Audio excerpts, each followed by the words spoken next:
This guy is a chef, but everyone absolutely trashes his cooking, claiming it tastes like total garbage. What they do not know, though, is that Wu Jin is actually reincarnated. In his past life, he was the ultimate powerhouse, conquering entire continents as the legendary heavenly demon king. But his true passion was cooking, which meant nothing in a brutal world ruled by war.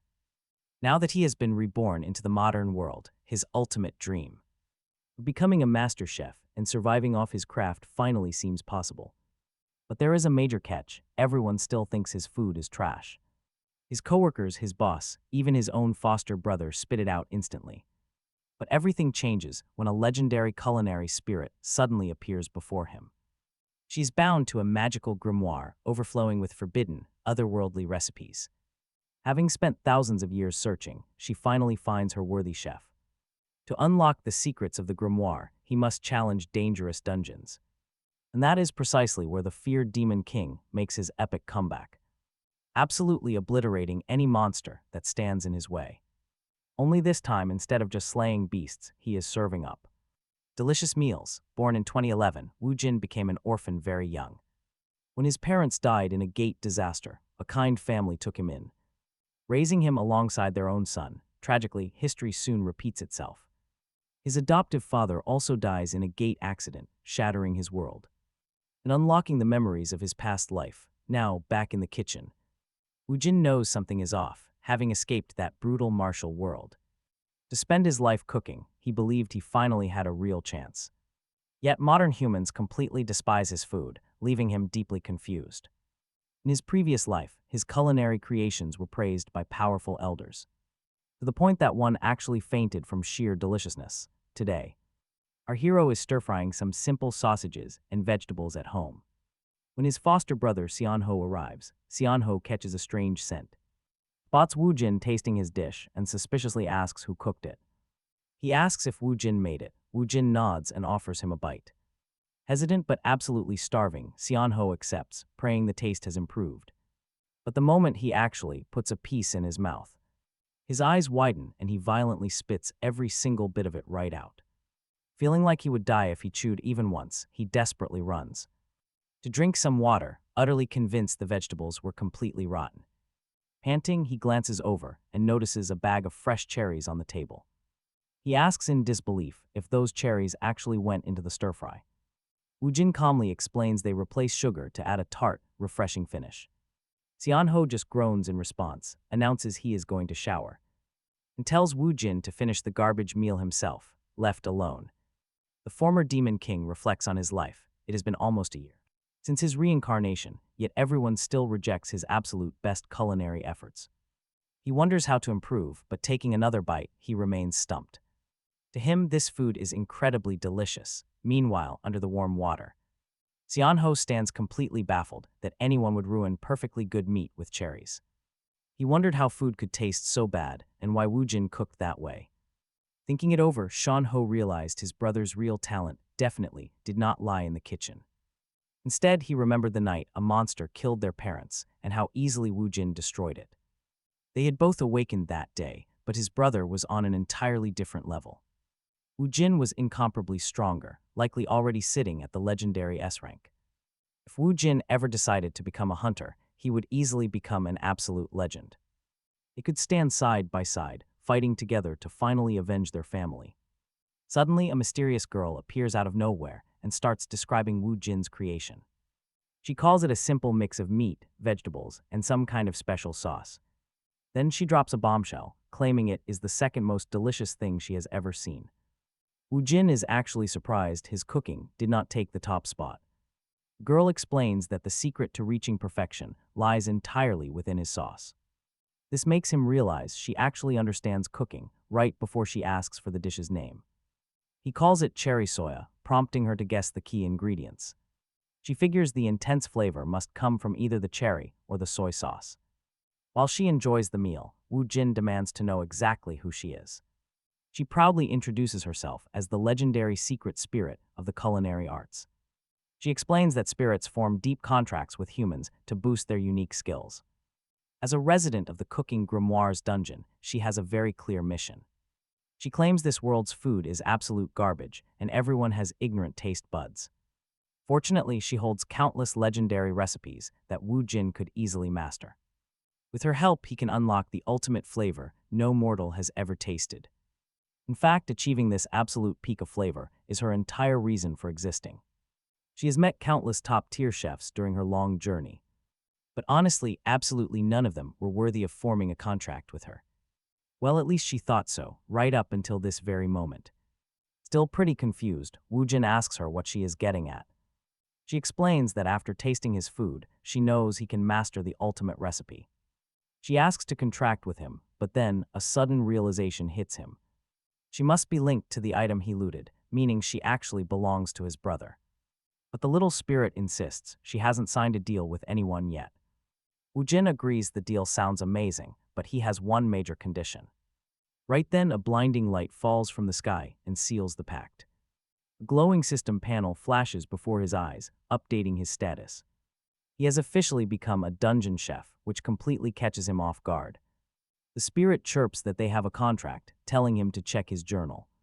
When Wu Jin opens it up, his jaw drops at his new stats. The screen shows him at level 1, with absolutely 0 recipes unlocked. This is pretty insulting for a guy who literally conquered the martial arts world.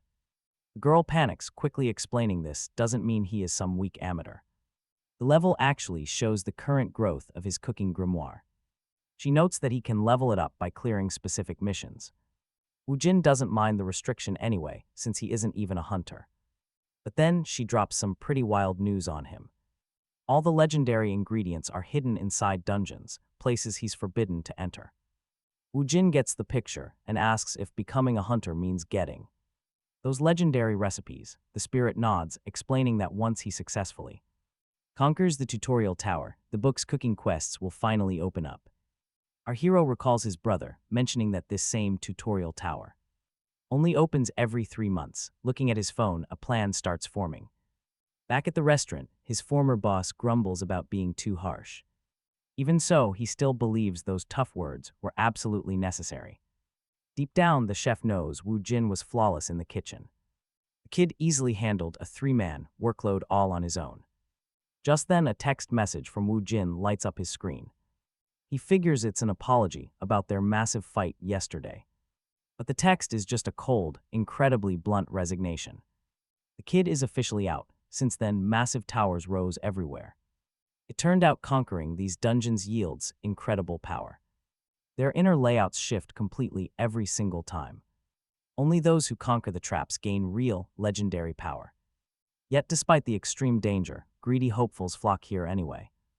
Desperate for fast wealth, they throw their entire lives away. Honestly, most spend absolute fortunes just trying to pass this test. Deep inside one tower, a struggling hunter gets ambushed out of nowhere. A gross green slime lunges, but he manages to dodge just in time. He shatters its glowing core, turning the monster into green mush. To his dismay, it only drops sticky fluid and a basic core. That makes 4 slimes in a row without a single weapon drop. He curses his terrible luck, left with nothing but useless puddle goo. He already spent 20 million won just preparing for this entry-level run. Dropping to the ground in exhaustion, he decides to take a quick break. But staring at the ceiling, he tells himself he deserves way more time. Surely his intense battle warrants at least a solid 2-hour nap. His lazy daydreams are cut short when he spots fresh newcomers arriving. He sneers instantly, shocked they showed up without any basic protective gear. These underprepared rookies are none other than Wu Jin and his companion. Wu Jin marvels at this instant teleportation, completely blown away by it.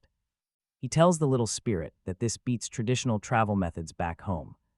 The cute spirit girl points out his modern clothes look incredibly strange. He stands out like a sore thumb compared to the armored veterans. It has been 6 months since his original memories finally rushed back.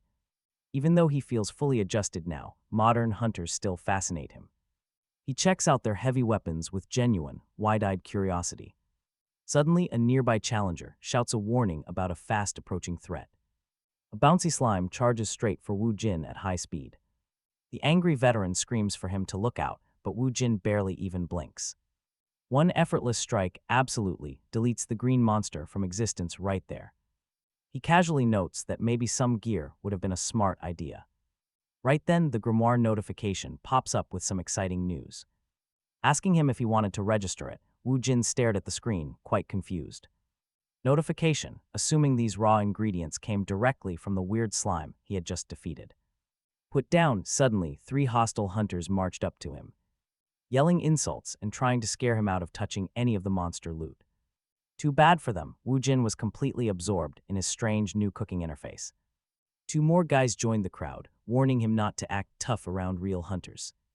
Trembling, the spirit girl whispered about the incredibly nasty looks they were getting.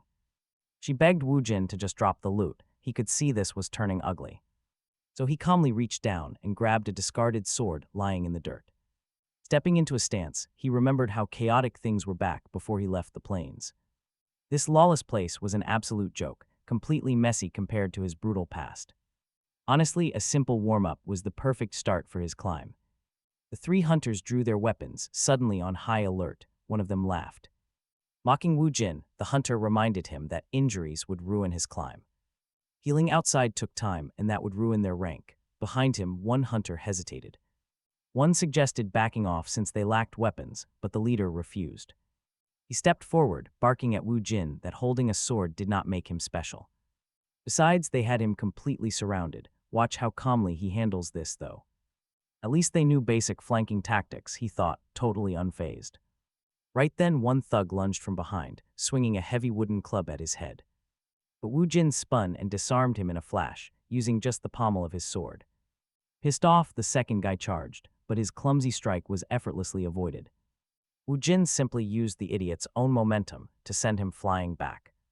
The final hunter stood frozen in pure terror as Wu Jin slowly walked up to him. He ended it, a casual wooden toss knocked him flat, leaving the spirit utterly speechless. She was completely stunned by his clean movements. Wu Jin, however, was just reflecting.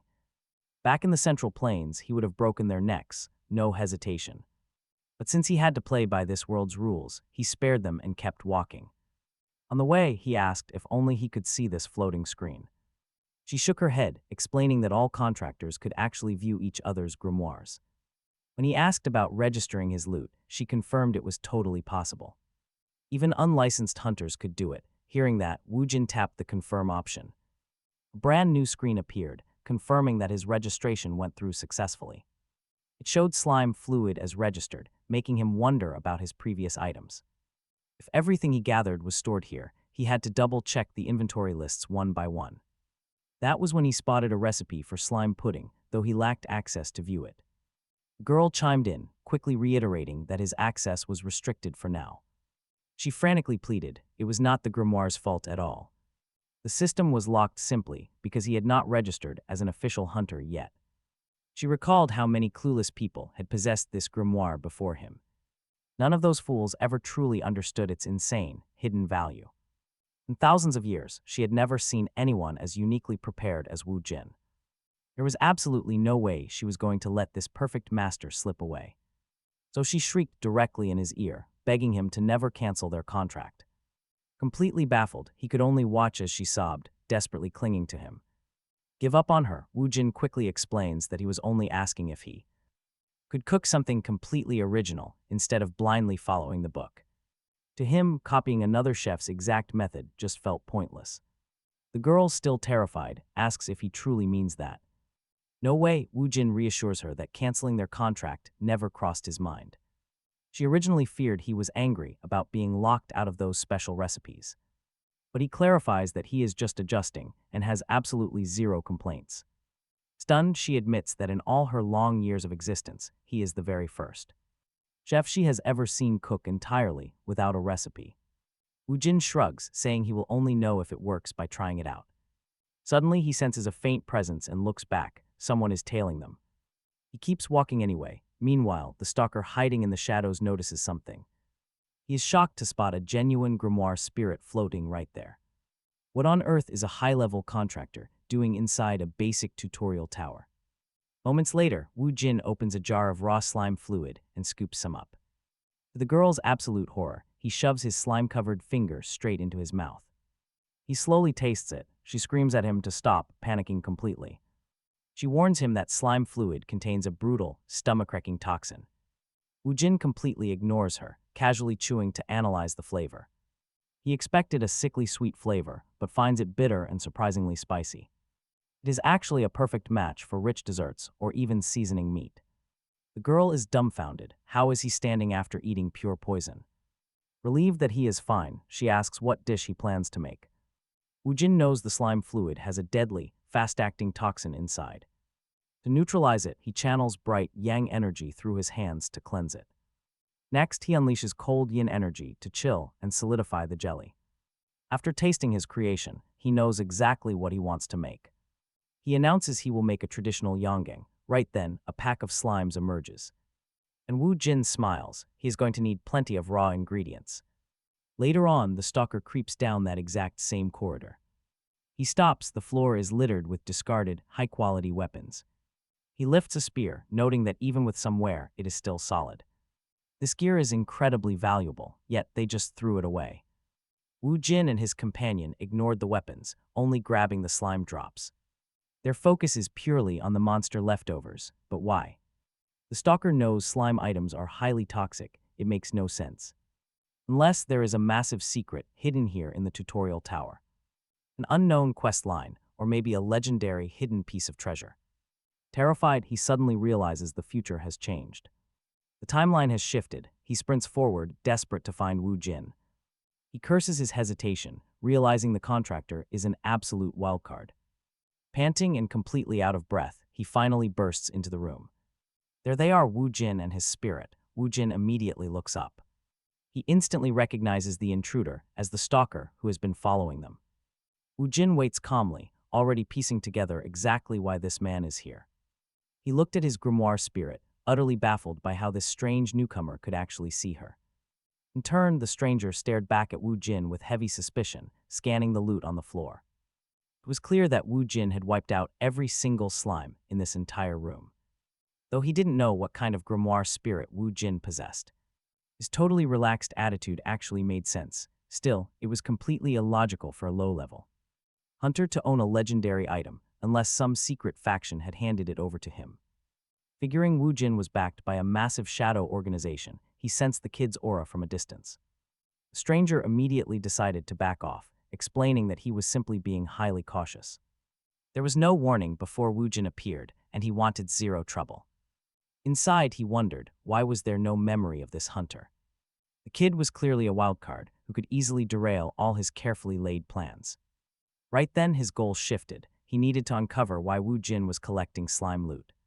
Hearing this, Wu Jin relaxed. He calmly pointed out that fighting other players inside the tower was strictly forbidden, though he personally found that rule to be pretty weak. Then, Wu Jin suddenly started. Walking right up to him, the stranger immediately tensed, unsure of what was coming next. Combat ready, he declared he knew the kid had secret backers. But as Wu Jin closed the distance, he simply smiled and offered a casual greeting. He politely introduced himself, completely catching the tense stranger off guard with his friendliness.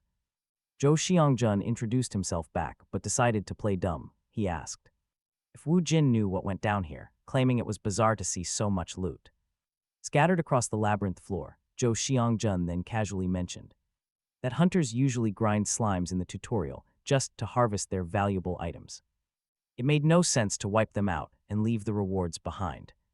Without missing a beat, Wu Jin casually admitted that he was indeed the one who cleared out the entire room. This blunt honesty caught Zhou Xiangjun completely off guard. He started doubting his first theory. The shadow organization he suspected was always low profile.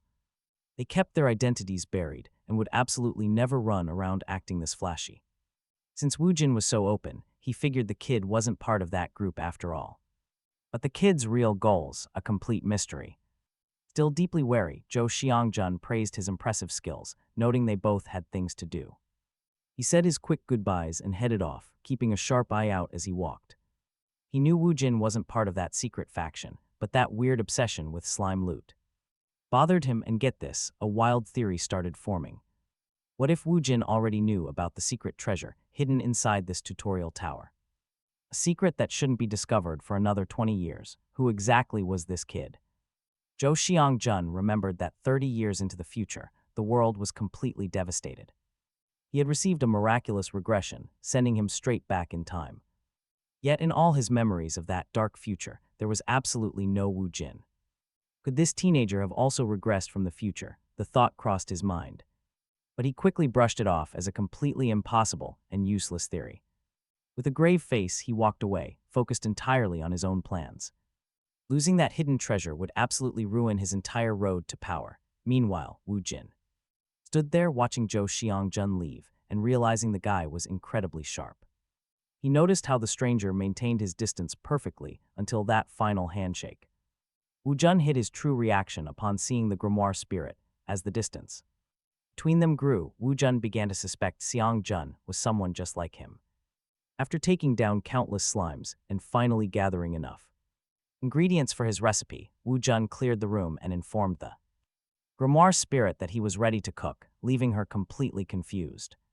He asked her for a cooking pot, explaining he could not cook with his bare hands, asking if she as a cooking grimoire spirit knew any way to summon utensils. Realizing something, the girl suddenly got excited and used her magic to summon a pot, claiming she could materialize any tool at any time. With a pot ready, Wu Jun asked for a spatula, specifically a silicone one plus a square mold. Now fully prepared, he announced he would make a dish called yoken, using his freshly gathered slime items. He explained that because of its unique texture, the slime's glowing core needed special handling. As long as the inner part did not mix with the fluid, he could carve out decorative patterns. While slicing into the core, he noticed its rubbery texture, deciding to use them separately like tapioca pearls. The real work began by boiling the slime fluid to extract all toxins. Next, he poured it into the mold, adding the core pieces as the edges dried. Wu Jun explained that the melted fluid left behind in the pot was the absolute key, since cooling it down would turn it into a rich broth. He poured this final liquid right over the other ingredients in the mold, using the spatula to stir and swirl patterns which he claimed would shift both the texture and flavor, making the dish far more interesting. To finish, he used a special freezing technique to rapidly chill the mixture. Finally, he flips the mold. Get ready for this, revealing his slime yoken. Slime yoken, both the girl and Wu Jun were highly pleased, absolutely ecstatic. The spirit girl begged him to slice a piece. Suddenly, a system notification popped up announcing that a brand new recipe had been unlocked. Shocked, the two watched the details of Wu Jun's slime yoken load. Seeing that the dish was only F-rank left Wu Jun in absolute disbelief, but the girl urged him to wait since the actual quality had not been shown yet. Wu Jun then asked if quality truly mattered more than rank, and the girl quickly confirmed. Right after, a notification declared that Wu Jun had leveled up. Multiple windows flashed before his eyes, but one specific alert caught his attention. The slime yoken hit a grade quality. Another screen informed him that a new recipe unlocked thanks to the hidden objectives he achieved. The girl congratulated him, praising the A-grade quality as a massive achievement. Wu Jun, however, remained skeptical that a dish could be good. Considering its F-rank status, she noted he had asked about the difference between quality and overall rank, offering to explain everything while they ate. Wu Jun replied that he did not care about that and began cutting a slice. Before he could take his first bite, the girl swiped a piece of slime yoken and devoured it, absolutely loving the flavor. She declared it was unbelievably delicious, and making their contract together was easily the best decision she ever made. Before beginning her explanation that the quality measures how delicious the food is, with a grade representing the absolute finest. A true gourmet delicacy. The rank, she explains, simply reflects the preparation difficulty. Since the slime yoken was simple to make, its grade remained low. She adds that higher quality and rank mean more points and achievements for Wu Jin. He also tastes his own dish, analyzing the flavors. A sharp, bitter, and spicy note emerges alongside the sweetness, paired with a highly pleasant texture. The girl then tells Wu Jin that his recipe book has been activated, calling it the absolute heart of this culinary dungeon grimoire. She adds that he can use points to buy all kinds of recipes for any delicacy imaginable. As Wu Jin looks at his screen, reviewing the unlocked recipes, the girl notices something. He does not seem impressed, which she assumes is because he created the dish himself. Wu Jin asks if he even has enough points for every recipe. The girl replies that while he earned a lot, there is a major catch. Normally, hunters must complete quests to unlock them. Starting with basic dishes to sharpen their skills, Wu Jin realizes that he completely bypassed the standard training method, which the girl confirms. She explains that quests unlock recipes and superior dishes. Speed up leveling, unlocking even more options. Because of this, she reveals that in thousands of years, nobody has ever created a high-level recipe and reached level 4. Now, Wu Jin understands why he leveled up and gained points, all because he made a recipe without relying on quests. The girl smiles and nods, urging him to keep creating. He recalls that only hunters receive quests from the grimoire. At first, he wanted to clear this tower quickly, but then he completely reconsiders after realizing the dungeon is the perfect place to gather rare, unknown ingredients, and leaving early would be a waste. Keeping that in mind and knowing the tower closes in 2 weeks, he decides to cook as much as possible. Reaching the second floor, Wu Jin is instantly greeted by a deadly arrow trap. While it is no real threat to him, he notices a clear shift. The traps are far more dangerous, and the slimes possess unique traits, turning them into highly complex adversaries. Other hunters who breezed through the first floor would now have to fight just to survive, but for Wu Jin, carving his own path, this is barely a minor inconvenience. Once his battles wrap up, Wu Jin is already preparing another dish, a red slime jelly that achieves a solid B grade. The girl savors it, calling the idea brilliant and creative, but Wu Jin laments that he failed yet again. The girl objects, asking what could possibly be wrong with such an incredible creation. She reminds him that he has already cooked so many dishes over 10 days, leveling up the grimoire to 3 and gaining 15 valuable points. Even so, Wu Jin remains incredibly discouraged. Blaming the outcome on his own lack of skill, he finally concludes that these basic ingredients are holding back his scores. After all, he spent 10 full days searching through the first 2 floors. Wu Jin remembers that the first floor only offered basic green slimes, while the second floor, despite having various attribute slimes, still lacked real variety.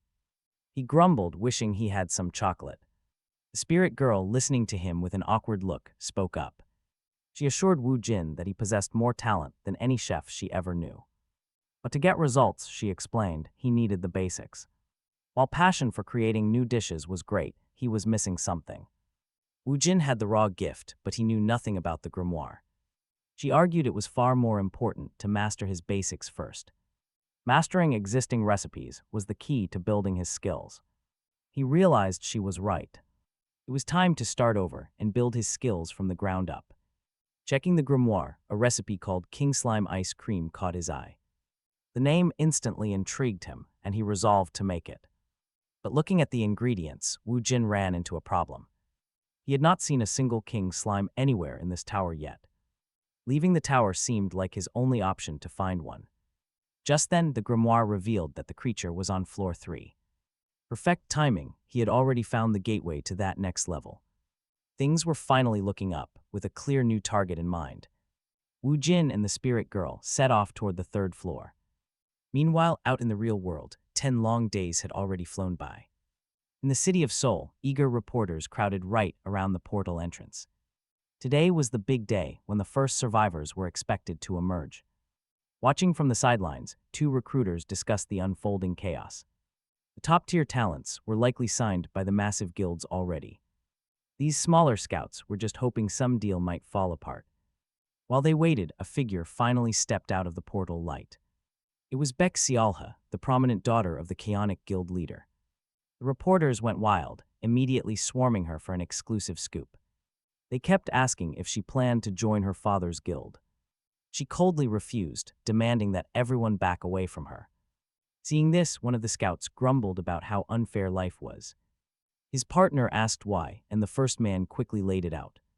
She had the looks, the wealthy family, and insane natural talent. Still, he urged his partner to keep searching for some hidden gem. The other recruiter, far more pessimistic, scoffed at the idea. Nobody clearing the 3rd floor would ever join a tiny guild like theirs. But his optimistic friend insisted there were always rare exceptions. The man in glasses sighed and complained. The top prospects always leave on the 10th day, leaving little hope. Their absolute last shot at finding anyone decent would be day 13. After that, only the quitters and rejects would slowly trickle out. On the 14th day, only the quitters left, Meanwhile, Wu Jin kept grinding slimes. He quickly noticed this third floor was structured completely differently. While the first two levels were massive mazes, this floor was split into empty rooms. Suddenly, he spots an entrance completely different from the others. He assumes it is some kind of special room and walks up to the unfamiliar door. Wu Jin steps through, suddenly finding himself inside a dense forest packed with trees. It is hard to believe a massive forest like this can exist inside the tower. The spirit girl wonders if they somehow exited the tower, but she is not sure. Wu Jin disagrees because this place looks nothing like the outside world. Plus, he can see slimes moving ahead, along with a weird altar. This altar seems completely dedicated to a slime. Right then, his cooking system issues a sudden alert about a special ingredient nearby. Unlocking the recipe for it will cost him exactly 20 points. Wu Jin is now absolutely sure the king slime is here, so he confirms the mission. The system turns out to be way more useful than he first thought. Suddenly, Wu Jin feels a presence right behind him. It is Seung Jun who just arrived. Seung Jun mentions it took him much longer than expected to get here. He gives Wu Jin a suspicious look, noting he apparently came alone. With a calm smile, Wu Jin greets Seung Jun, welcoming him to the third floor. Seung Jun explains that since the tutorial tower can only be cleared once, he wants to go all the way, adding that Wu Jin is pretty impressive too. Wu Jin just mentions he has something important to secure in this room. This immediately confirms Seung Jun's dark suspicions about his rival's true goals. He is sure Wu Jin is also after that mysterious, unknown piece. Pretending to be completely exhausted, Seung Jun says he needs to rest. His real plan is to quietly keep a very close eye on Wu Jin. The spirit girl asks if he will summon the king slime now, but he says no. He still needs to hunt down a lot more slimes for ingredients. Listening closely, Seung Jun realizes this is exactly what Wu Jin is planning. The system requires 200 slime fluids and 200 slime cores. With only 4 days left before the tower closes, Seung Jun makes a choice. Talk about a snake in the grass, he is going to steal that boss. On the 12th day inside the portal, Wu Jin continues his relentless hunt.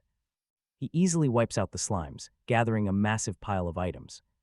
All of this happens under the watchful gaze of Seung Jun, hiding nearby. The same routine repeats. By the 14th day, Seung Jun starts getting anxious. He knows the tower closes tomorrow, making this his absolute last chance to act. He definitely cannot wait 3 whole months for the portal to reopen again. Seeing Wu Jin still collecting items, Seung Jun assumes he knows the conditions. He must be stalling the summon on purpose, waiting for the perfect moment. As he watches, Seung Jun notices Wu Jin eating some highly toxic substances. He figures it is some special skill-making monsters edible for survival. That would be an incredibly useful ability to have inside dangerous dungeons. Shaking off these random thoughts, he focuses entirely on fighting the boss without Wu Jin noticing. For the past 4 days, Seung Jun noticed Wu Jin occasionally leaves the area. He disappears for anywhere between 30 minutes to 2 hours at a time. It is a massive gamble, but this is literally his only real opportunity. He just needs to make sure he can defeat the boss quickly enough. A mysterious piece in just 30 minutes, he knew hesitation would only cost him his golden chance. He decided to summon the boss while Wu Jin was away. With the offering materials fully prepared, he waited, the moment Wu Jin stepped away. Seung Jun rushed to the altar and tossed the required slime items onto the platform. He waited with bated breath until a blinding beam of light struck the stone. Out of the glow emerged a massive, pitch-black king slime sporting a golden crown. The beast slammed down instantly, shattering the ground beneath it with a heavy bounce, kicking up a thick dust cloud that completely blinded Seung Jun. Through the haze, the massive creature surged forward. Meanwhile, far away, Wu Jin came to a sudden halt, confusing his floating spirit companion. With a serious look, he announced they must return to the altar. Back at the altar, the battle was raging. The giant slime lunged forward. But Seung Jun evaded the strike effortlessly, leveling his spear to strike back. Charging ahead, he pierced a deep, gaping wound right into the creature's chest. It shrieked in agony, making him confident that his strategy was working. He realized it had been 6 months since his return from the future. Knowing what would happen down the line was never going to be enough. Right then, the king slime went berserk, dodging the wild, heavy swings. Seung Jun thought about his intense preparation to prevent the world's end. He swore to himself that he would not stop, not even for one day. With a sudden leap, he vaulted onto the beast, ready to thrust his spear. Channeling his bright mana into the blade, he unleashed a massive downward strike. The heavy blow pinned the creature, proving his skills were highly effective. Before the thrashing monster could retaliate, Seong Jun leaped back. He quickly gained distance, amazed at how much stronger he had gotten. This power was leagues above his past self, as he slipped past the attacks. He calculated that securing the unknown piece would actually be possible. But get this, Wu Jin was already standing in the shadows, watching the fight. He muttered to himself that Seong Jun's moves were quite impressive. The kid was not fighting the monster's raw momentum head-on. Instead, he redirected the energy flow, layering his own power right over it. He looked about Wu Jin's age, yet his refined techniques felt incredibly advanced. A strange, faint energy hummed at the spear tip, but it was not from the weapon. It was his internal focus. Wu Jin realized this kid possessed incredible talent. If he could train Seong Jun as his disciple, his potential would skyrocket. The spirit girl whispered that they should steal the kill right now. But Wu Jin immediately shut her down, saying that would be highly dishonorable. He recalled how much he hated it when people stole his dungeon bosses. Back in the day, those greedy, annoying jerks from the lower tower levels. Out of basic respect, he decided to stay back and let him fight. Seong Jun continued his brutal, desperate struggle against the massive beast. Despite all his brutal training, soloing a boss was proving to be a nightmare. Even with his past memories, dealing with this monster was brutally tough. His remaining mana was almost completely depleted, bracing for the next impact. He knew he had only one final strike left. Moving like lightning, he dodged. He slides right under the giant slime, hoping to pierce its exact weak spot. If he succeeds, he will finally claim the mysterious piece he has been seeking. But as his spear connects, a cold realization hits him. Something is dead wrong. As the dissolving slime pools on the ground, Seong Jun spots his master, Wu Jin. He freezes. No way. There is no way he is already back. None of the battle patterns Wu Jin taught him over the last 4 days worked. That tiny distraction is fatal. The Slime King hits him with a devastating blow. Slamming his body hard against a tree, lying there, Seong Jun feels instant regret. He messed up, all because he looked away to watch Wu Jin. His shattered body refuses to move. He feels pathetic, a total failure. It is honestly funny. He actually believed he could rewrite the future. What an arrogant fool to think returning to the past changed anything. Suddenly, a painful memory of the precious woman he lost flashes through his mind. Even with agonizing pain tearing him apart, Seong Jun refuses to give up. He claws at the cold dirt, desperately trying to drag himself back up. Arrogant or not, crying about his failures will not change a single thing. He remembers all the times he stood right on the edge of destruction. The crushing regret of those moments still haunts him. What if he tried harder? If only he had pushed with more determination, everything might be different. With renewed resolve, he swears he will never repeat those tragic mistakes again. Pure rage completely consumes Seong Jun as he prepares to burn his very life force. He screams out that he will not fail as raw power surges. If he dies to a basic monster, he has zero chance of changing destiny. No more running, he promises to obliterate this slime once and for all. He charges straight ahead, rushing the monster, but before he can strike, an agonizing spasm completely paralyzes him. Momentum broken, he begins spitting up blood. His body is trashed. The slime moves in for the final blow. He braces for death, but wait, a sudden flash of light rips through. The brilliant strike slices the monster clean in half, completely dazed. Seong Jun blackouts. Wu Jin had actually saved him at the very last second. A system notification pops up in front of Wu Jin, confirming the kill. Rewards secured. He has obtained the Slime King core and its rare fluid. The spirit girl is thoroughly impressed, praising him for ending the fight easily. Defeating a boss in one single shot is standard for someone like him. Looking down at the unconscious boy, Wu Jin cannot help but think he is pathetic. The moment the kid noticed him on the battlefield, his focus completely shattered, causing him to panic and take a massive hit. Talk about reckless. Chillingly, he drew out energy despite his severe injuries, leaving him completely broken. Wu Jin quickly realizes that Seong Jun's target was actually the Slime King's cube. Knowing the kid can probably still hear his voice, he speaks to him. He makes it clear that without his intervention, Seong Jun would be dead. As payment for saving his life, Wu Jin announces he is keeping the cube. Once the battle ends, Wu Jin admits he is pretty curious about slime meat. He takes a quick bite of the monster and is instantly surprised. Despite an intense sour kick, the meat is sweet with a smooth texture, making it taste just as rich as a sweet durian. Sampling the meat, Wu Jin realized that this massive slime king definitely deserved his title as a dungeon boss. Sending an overwhelming urge through him to cook it immediately, he started planning his next culinary steps. Looking over the recipe, he expected to find something spectacular for such an incredibly rare ingredient, but the actual steps seemed pretty basic to him. He felt like something was missing from this common method, but the spirit girl chimed in, assuring him that the instructions were totally fine. Trusting her word, Wu Jin decided to follow the recipe exactly. To start things off, he had to boil down the slime fluid for sweetness. Next, he froze the meat cubes and started grinding them into powder. But to crush one of those frozen chunks, Wu Jin unleashed his technique, Black Abyss. Wrapping the cube in a dark aura that completely disintegrated it, he remembered this technique was actually made for cooking, not war. Yet out in the Central Plains, people used it to kill, wild right after. Pulverizing the meat, he threw the powder into the sweet fluid and started mixing it with a spatula. Wu Jin noticed the mixture getting incredibly thick.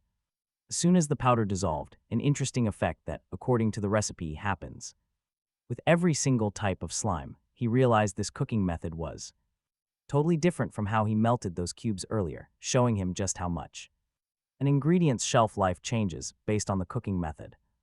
Loving every second of the process, he finished putting together the dish. Officially calling it Slime King Ice Cream, the system ranked it as E+, and high quality, rewarding him with massive experience points and achievements. He even leveled up multiple times. Grinning, Wu Jin decided it was finally time to dig in, and his spirit companion happily agreed, but right as they went to take a bite, a heavy groan echoed. Xiang Jun was finally awake. Opening his eyes, the man groggily asked how long he had been out. His mana was still incredibly low, making him shocked that he was awake this quickly. His entire body felt like it was literally on fire, and yet, despite a few fractured ribs, he could still stand. Right there, he spotted Wu Jin busy cooking. He vividly remembered seeing Wu Jin slay the slime king right before he collapsed. Then, Xiang Jun noticed the rare item in Wu Jin's hands, the legendary, one-time-only drop from the tutorial tower. He cursed his own stupidity, furious that his original plan had completely fallen apart. He had wanted to backstab Wu Jin during the boss fight and take the treasure, but crying about it now wouldn't change a single thing. Keeping his composure, he knew he still had a shot. Obviously, Wu Jin would never hand it over willingly, so he had to take it by force. Gathering what little strength he had left, he prepared to strike, but before he could, Wu Jin suddenly offered him a bowl of the ice cream. Xiang Jun froze in sheer bewilderment. Wu Jin urged him to eat, saying he must be completely exhausted. After the fight, Xiang Jun thanked him, deeply suspicious about why he would share anything, but he recognized a perfect chance when he saw one. He took the offering, reasoning that since murder was banned in the tower, playing along was his best move. The second he took a bite of the dessert, with that first spoonful, Xiang Jun feels like his brain just exploded. He wonders what kind of flavor he is tasting, questioning if Wu Jin really holds a legendary culinary grimoire. He seriously doubts it is even edible. Can this even be called food? To him, it makes sense that a non-human spirit could stomach it. But how a normal human is supposed to survive this is beyond him, yet he keeps eating. Telling himself to treat this as an unknown artifact, he has to survive for the sake of future peace. He shoves another spoonful down his throat, absolutely determined to endure the terrible taste. Right after swallowing that final bite of ice cream, a system window flashes before his eyes. The notification reveals that eating this Slime King ice cream grants him its pure energy, which immediately boosts his physical abilities and raises his magical power. His mana goes up by 5 points, leaving Xiang Jun completely stunned because he had never heard of any secret treasures that could actually improve a hunter's basic stats, but now he finally gets it. Wu Jin's food grants status upgrades. Still in a daze, Xiang Jun looks up as Wu Jin approaches, asking if he enjoyed the dish. Knowing the main ingredient was literally a monster, Xiang Jun realizes his savior tried his best. So he tries to be polite and replies that it was actually incredibly delicious. Wu Jin is actually surprised. He asks if Xiang Jun is being serious. Xiang Jun quickly thanks him again for the rescue, but looking at the young cook. Suddenly, a strange feeling hits him. He knows he has to escape immediately. If he does not escape this very second, Wu Jin is definitely going to force-feed him. Yet another terrible culinary creation. Xiang Jun frantically blurts out his thanks for the rescue and food. But before he can finish, Wu Jin cuts him off, eager to offer him other experimental dishes. Xiang Jun immediately bolts, frantically shouting that he cannot possibly impose on his generous savior any longer as he disappears. Watching him run for his life, Wu Jin sighs, thinking it is a real shame he left. His spirit companion notes that the guy seemed to appreciate the chef's cooking. Though she claims she is still the only one who truly understands his genius, Wu Jin wonders if their paths will ever cross again. The little spirit then reminds him that tomorrow is their final day inside the tower, so they should probably stock up on rare ingredients. Over in the city of Seiyu, with just 2 hours remaining before the tutorial portal closes, Wu Jin steps through with his spirit companion, who is thrilled to breathe fresh air again. Wu Jin lets her know they are heading back home now, and she happily agrees. Just then, a booming system message alerts him, congratulating him on conquering the tower, and officially registering him as a hunter with full access. He now has an active inventory and a status screen. While marveling at these new features, he senses a sudden movement behind him and instantly snatches a floating spirit. Releasing a heavy, menacing aura, Wu Jin demands to know what the creature wants. The terrified spirit girl begs her master to calm down, just as another window pops up, asking if he wants to read the tutorial for managing his new inventory. He hesitates what if he refuses, but he decides to accept. Immediately, the glowing spirit trapped in his grip begins to merge right into his chest, which Wu Jin finds incredibly fascinating. He soon realizes that he can summon the screens with a simple thought, allowing him to check stats and items. As he freely explores this clean new system interface, he suddenly stumbles upon his daily quest list, which requires dungeon cooking and serving customers. Wu Jin figured cooking itself was a breeze since he did it almost every day. But serving other people, that was going to be his real, ultimate challenge. Too complicated. If things got messy, he would just hand the dish to Sinho. Suddenly, a voice calls him a brat for entering the portal without any warning. It was Sinho, who complained that he had been waiting around all day. Wu Jin gasps in surprise, asking what he is doing there, but Sinho has a plan. He came to take Wu Jin back and congratulate him on clearing the 3rd floor. Getting straight to the point, Sinho demands that Wu Jin join his prestigious hunter guild. No way, Wu Jin immediately declines, claiming he lacks the necessary combat skills. But Sinho does not buy that he only cleared the very 1st floor. He explains that he recommended Wu Jin, giving him a massive shortcut to join. If he passes a quick practical test, they can work in the exact same guild. Even so, Wu Jin keeps refusing, leaving Sinho visibly stressed. His friend tries begging, offering custom top-tier gear and fully personalized schedules. Why be so incredibly stubborn about this? Wu Jin explains that is the exact reason he only became a hunter to cook. Shocked, Sinho asks if he has completely abandoned his dream of being a chef. Wu Jin vehemently denies it, but Sinho warns him he will regret this massive mistake. Explain why. When Wu Jin asks, Sinho finally drops the harsh, hidden truth. If he does not register with a guild within a week, the state steps in. The government will forcibly drag him to the infamous Hunter Academy. Its sheer, massive scale completely stuns both Wu Jin and the spirit girl. Confused by the name, Wu Jin looks to his friend, who grimly nods. Sinho confirms it is indeed the dreaded state-run institution he had imagined. Horrific treatment makes transferring to private guilds nearly impossible. On top of that, the place is rampant with prejudice. An ancient system, yet a weird loophole exists. Apparently, students get full, unrestricted access to any dungeon in all of Young. An observer must tag along, though the hidden dangers are quite severe. Unrestricted dungeons, that news instantly sparks Wu Jin's absolute excitement. He promises to think about it, but admits he is just too tired right now. Sensing his exhaustion, Sinho backs off but leaves him with a warning. Decide quickly, or you will be dragged to that miserable place by force. Wu Jin promises he will, but reality hits him much sooner than expected. He gets a direct text from the academy, proving time is running out. Exactly 7 days left, Wu Jin tries to distract himself by preparing some food. Unlike the tower with its limited ingredients, the outside world is a paradise. With so many options, he spent the week creating brand new recipes. He even managed to level up his cooking skills twice during that time. Yet his main quest to actually serve a meal to someone remains incomplete. He tried giving his creations to Sinho, but the guy refused to eat. Sinho would only eat if Wu Jin joined the guild, seriously ungrateful behavior. The spirit girl sighs, questioning if the academy will kill his cooking dreams. Wu Jin just shakes his head, nothing will stop him from being a chef. Becoming a top-tier hunter was always just a means to get better ingredients. He still planned to cook, but then his phone suddenly rang. It was Sanho, who probably knew about his secret enrollment. Wu Jin immediately hung up on the ungrateful brat and arrived at the academy. The sheer scale of the place stunned both him and the spirit girl. She loved the weird energy. Nearby, an excited young recruit caught their eye. The boy seemed absolutely thrilled to become a hunter, yet terribly worried. While she pointed out the huge crowd, Wu Jin kept scanning the area. For a renovated old high school, the gym hallways were incredibly clean. As he walked, Wu Jin overheard a few students talking nearby. They gossiped about a guy named Jay reaching the third floor. He looked just like his photo, then another face caught his eye. The stunning Bexial Ha was here, making everyone wonder why. Since she already joined the Cheon Ik Guild, she was a total mystery.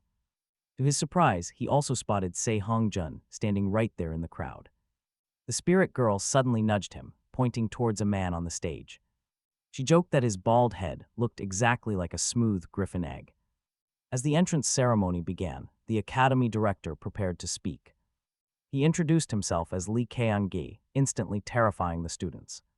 He stated he was deeply distressed by the academy declining prestige. That dark, heavy energy immediately reminded Wu Jin of someone very familiar. His most loyal follower and the leader of the heavenly demon sect. The director growled that despite all of their pathetic excuses, the most fundamental problem was sitting right in front of him. It was the soft, lying attitude of the students themselves. That confirmed it. The man on stage was the blood demon Guokai. Wu Jin was shocked to see Elder Guok in this new world. Meanwhile, the director began lecturing about the gate incident 30 years ago. Wu Jin remembered the elder as his bravest and most loyal warrior. The director noted that Jujing Meiyang, head of the Ju family, resembled him. He had built massive strength through pure training without relying on items. Next, he mocked modern hunters, asking who would be dumb enough to enter the dangerous tutorial tower, completely unprotected like fools. Seeing his old subordinate happy in this world, Wu Jin smiled. He would help him. Nearby, Se Hongjun watched the director closely. He admitted to himself that he simply could not recognize this man. Se Hongjun recalled how the director crushed B-rank monsters alone, and that Lee Keang-gi was present during the gate incident. He had verified all these incredible details through the Hunterit database. Given that insane power, why did he settle for being a director? He was absolutely sure that before his regression, the director was different. His identity as Lee Keang-gi was a fact he would never forget. Se Hongjun concluded that he needed to investigate these strange timeline changes. Returning to the past changed everything, and that was why he was here. With a grim look, he knew this was only the very beginning. Soon, their first practical class began with a very strict teacher. The instructor tells the students to strike a training mannequin with all their strength. He explains that a score will appear after each hit and that this exercise is just a simple test to assess their current levels before introducing the academy rules. He also mentions that any students who rely on specific weapons can grab their gear from the racks over on the left. Before asking if anyone has any questions, right away a girl raises her hand, wondering why they need to strike the target 5 separate times. The teacher explains that it is to measure how long they can hold their peak power. Then another student asks about the highest score the vice director ever achieved. Instead, he tells them to just keep in mind he is a B-rank hunter. With no more questions, he tells them to line up and begin. The first few candidates step up to the plate. One girl scores 302, followed by a 272 and a 403. Watching from the sidelines, Wu Jin realizes he already understands the scoring system. He spots a few neat tricks, but honestly, their skills are pretty disappointing. Meanwhile, the spirit girl next to him spots a very familiar face. Standing right there in the queue is Seong-jun, next in line for the test. Wu Jin wonders if the guy had held back earlier because of him. Judging by the martial arts Seong-jun showed before, Wu Jin estimates he should hit around 19,000 points, but as Seong-jun steps up and hits the mannequin, the screen reads just 397 points. Wu Jin instantly knows he is holding back, remembering his spear energy from the tower. While this score is still decent and ahead of the rest, obviously Seong-jun has a very good reason to hide his true power. And now all eyes shift directly to the next participant, Bixel. People start whispering, wondering just how many points this girl is going to get. Taking a deep breath, Bixel concentrates as a bright blue aura wraps around her. In the blink of an eye, she charges forward and strikes the mannequin with raw speed that completely stuns the crowd. The machine processes the impact and flashes an insane score of 10,793 points, achieved with absolute ease. The other students are totally speechless, completely intimidated by her display. A few guys whisper about her using high-end gear, but they quickly realize she is not. When Wu Jin steps up, he lands a quiet 222 points. And honestly, who can blame him for avoiding that flashy power struggle? Of course, the massive scores from Seong-jun and Bixel are the talk of the school. After getting the official rulebook from Minsung, Wu Jin formally enrolls. Sometime later, settling into his new dorm room, Wu Jin starts setting up. He whips up some food, finding the cozy space surprisingly pleasant. It feels like a totally new level of freedom compared to back home. A fresh salad with a blue slime base actually turns out great. His brother warned him he would be exploited here, but Wu Jin just laughs it off. Why would he even join a guild in such a troublesome place anyway?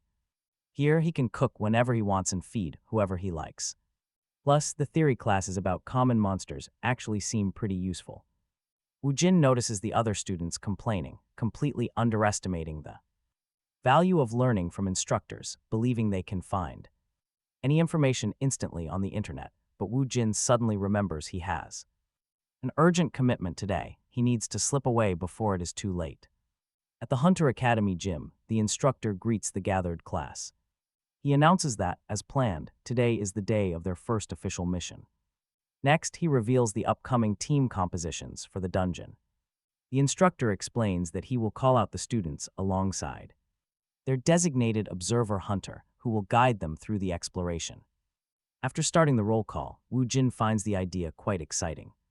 The teacher continues calling out the cadet groups in order, announcing that the very next team will be formed by Yu Shan and Park Il-ho with observer Yo Wu Jin. The next squad will consist of Kim Jong and Lee Jai under the supervision of Kim Jong-do. Finally, the teacher announces the last team, Cadet Wu Jin and Bexi.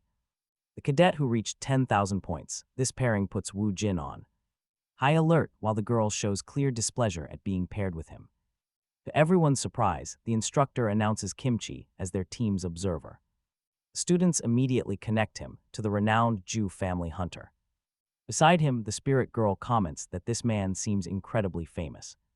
With that, the announcements wrap up. The teacher instructs the students to go meet with their respective observers who are already arriving. Their task is to complete the dungeon under their expert guidance. At that exact moment, Kimchi steps directly into the gym, causing a massive stir among the cadets who wonder how they secured him. He quickly approaches Wu Jin's team, asking if he can speak casually. Bexi replies that it is fine, while Kimchi silently notes a golden opportunity. He thinks this is a great chance to do Chaotic a solid favor. Kimchi explains to Bexi that he actually turned down a teaching post, only accepting this minor task due to his strong family connections. He suggests she take the opportunity to learn from a B-rank hunter. With clear disdain, the girl immediately shuts his bragging down. Bexi states that here she is just a normal cadet from the academy, not Keonic's daughter from the Baekdu Guild, visibly awkward. Kimchi stammers that he understands and will be much more careful. Watching this, the spirit girl comments that the man is incredibly obnoxious. Wu Jin remains totally silent, just quietly observing the interaction. Kimchi then reveals the chosen training dungeons on his phone. Bexi stares at the screen, completely taken aback. She gasps, asking if that is really where they are going. With a very serious expression, Kimchi confirms their dangerous destination. They are heading straight to the Killer Bee dungeon. Arriving near the entrance at Namuru Station, Kimchi explains that despite looking like a pleasant park, other hunters avoid it entirely. Although it is classified as the lowest rank, the bees are highly treacherous. Xiaohe immediately worries that this active dungeon is far too dangerous for Wu Jin. She remembers his terrible test scores and how clumsy he looked with a sword. She walks right up, warning him that this killer bee nest is too risky. She even suggests they should probably talk to their instructor about pulling back. Before they can decide, Kim interrupts, claiming they have nothing to fear. Having a B-rank hunter on their side means complete safety, but then he struggles to recall Wu Jin's name, forcing the young hunter to formally introduce himself. After a stiff greeting, Kim tells Xiaohe not to count the boy out just yet. He did survive the tutorial tower, so he should at least know how to defend himself. Through it all, Wu Jin just stands there in silence. Kim then explains his reasoning, pointing out that other top guilds are crowding the easier zones, leaving them completely useless for real training. Wu Jin quietly agrees, realizing that in a low-level dungeon, Xiaohe would likely hog all the action, leaving him with zero experience. This is his chance to shine. Kim reiterates that they need to push their limits. They will be perfectly fine, he promises, unless a major threat appears. He specifically mentions a C-rank monster or a dungeon boss as the only dangers. But to ease their minds, he points out that this zone is famously boss-free, meaning there is absolutely nothing to worry about. With the briefing finished, Kim asks if they are ready to step inside. Xiaohe nods along quietly, but the little spirit girl is highly annoyed. She hates his arrogant attitude. Once they step inside, Kim starts his lecture. He wants to cover insect monsters before any actual fighting starts. These bugs carry standard venom, which they should already know from school. Then he brings up the critical concept of the hive commander. To show them, he skewers an attacking giant bee with his long spear. Taking down the leader breaks the hive's coordination, making the rest easy. Spotting the target, Xiaohe instantly springs into action. She strikes the queen bee down, earning some quick praise from Kim. He notes identifying leader Mana takes years, then offers a shortcut. But while they chat, Wu Jin is completely ignoring the lesson to forage. He spots a rare Feinstra plant, amazed by the sheer variety here. This place is far richer than the tutorial tower, so he starts harvesting. Meanwhile, Kim continues showing off, offering Xiaohe a special proposal. He suggests private lessons if her family can make the formal arrangements. Suddenly, Kim looks over at Wu Jin, wondering what he is doing. Seeing the boy pluck weeds, he lets out a heavy, irritated sigh. He barks at Wu Jin to drop the grass, dismissing him as useless. Xiaohe watches quietly, thinking that Wu Jin behaves exactly like a textbook.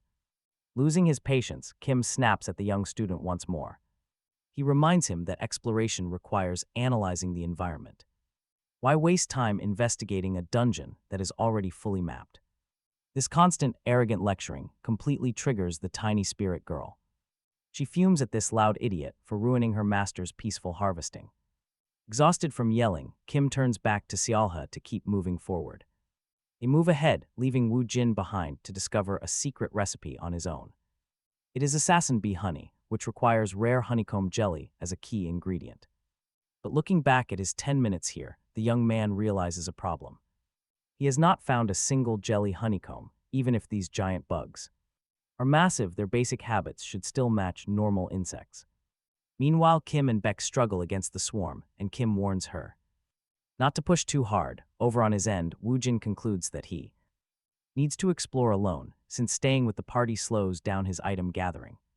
He slips away quietly, confident his teammates can easily handle themselves without him. No danger there, the pair has already taken down 15 of the beasts, but the relentless swarm keeps coming. Beck notices that even with their leader dead, the pests still move in perfect coordination. This dungeon is far more dangerous than any of the guild reports ever indicated. If she is struggling, she figures things must be even worse for Wu Jin. But when she looks around, she discovers that he is completely gone. Kim starts shouting combat orders on how they should handle this battle. But Beck cuts him off to reveal that Wu Jin has vanished entirely. It takes him a second to understand. The boy is really gone. Kim panics, screaming Wu Jin's name into the forest, hoping for any reply. Stressed out, he curses the boy and admits he never liked his attitude of just picking weeds. But wait, a massive, thunderous roar suddenly echoes nearby. Kim feels the ground shake as his vision begins to tremble. Realizing this deafening noise is nothing like a normal bee's buzzing. Beck also clutches her head, hit by a sudden, stabbing pain from the sound. In that exact instant, a bright red warning window flashes above them. The enraged assassin bee queen has officially revealed herself to the intruders. Panic sets in instantly as the pair realizes the gravity of their situation. Far away, Wu Jin is busy dealing with his own group of pests. Slicing them down with ease, he knows leaving the party was the right move. Now he can harvest rare materials without any of those annoying distractions. A faint sweet scent from earlier is suddenly getting much stronger, promising even more high-tier loot if he follows the trail. Following the sweet trail, Wu Jin spots something strange up ahead, the spirit girl hovering nearby asks where he is heading and insists they stick together. Their walk leads them deep into a cavern of massive proportions. She wonders how they missed it, but Wu Jin points out that the entrance was hidden at the absolute back of the dungeon. Without his trained sense of smell, finding this spot would have been impossible. Hardly anyone ever comes out this far. Stepping inside, he smiles, noting that they might have found the source of the sweet aroma. The spirit girl is stunned by the gigantic hive, calling it a goldmine. Staring at the massive glowing honeystones, Wu Jin wants a taste. But the moment he reaches out to touch one, a warning screen flashes. Wu Jin spins around, reading the glowing system warning before him. The queen bee is completely enraged by his intrusion into her nest. Right after that announcement, a thunderous boom echoed. Wu Jin assumed it came from outside the cave. Far away, Chiguk and Beck ran desperately. The professor lamented how badly things had gone, grumbling that if he had known what would happen, he would have brought a proper tracker from the academy. He was terrified to leave the dungeon without even one of his cadets. All his hopes for recognition from the mighty Jew family would be wasted. Beck suggested in utter desperation that they split up to search much faster, but he refused. It made no sense. While they dealt with the bees, he knew her disappearance would make the problem far bigger. The professor explained that in situations like this, splitting up was actually far more dangerous, and Beck nodded in agreement. Suddenly, he told them to freeze and hide. A bizarre, heavy noise echoed from up ahead, forcing them to remain silent until the dungeon boss, a C-rank queen bee, finally revealed herself. The instructor panicked, immediately realizing that this was indeed a true dungeon boss. Why on earth would a high-level monster like that be in an F-rank dungeon? It was never supposed to have a boss, he concluded. That defeating a C-rank opponent with raw cadets was completely impossible. Estimating they needed at least 3 B-rank hunters, his panic intensified as he remembered that 6 hours after the boss's appearance, the dungeon would seal completely shut. The choice was simple: escape or die. Trying to stay calm, he reasoned that resolving this would earn Chanuk's favor and a solid reward. Luckily, the boss had not noticed them yet, so they prepared to slip away, but it was already too late. The queen bee had already spotted them and was flying straight overhead, erupting in an aerial assault. Chiguk screamed for Beck to fall back. His mind raced, deciding to use the terrain to his advantage. He used the massive trees to break her line of sight. Under furious fire, he yelled that he would buy time while Beck ran back to prepare, but the bee's power was unreal, shockwaves tearing through everything. Her attacks easily shattered the thickest trunks. She was far stronger than he ever expected. To survive, he had to use his ultimate technique right away, the spiral spear first form. He charged forward, unleashing a savage torrent of spear thrusts, but when the dust settled, the professor saw he had only cracked her hard outer shell. He screamed for Beck to run. She hesitated, but he insisted on holding the line. No use. Beck absolutely refused to leave, declaring her father had taught her never to turn her back on an enemy. She would fight. Chiguk grew frantic. She did not understand. This was a C-rank boss, not some training target. Watch out. The bee launched another lightning-fast strike. Chiguk barely managed to dodge, but knew Beck would not be as lucky. Yet the cadet did not retreat. She lunged at the giant bee, slashing hard with her sword.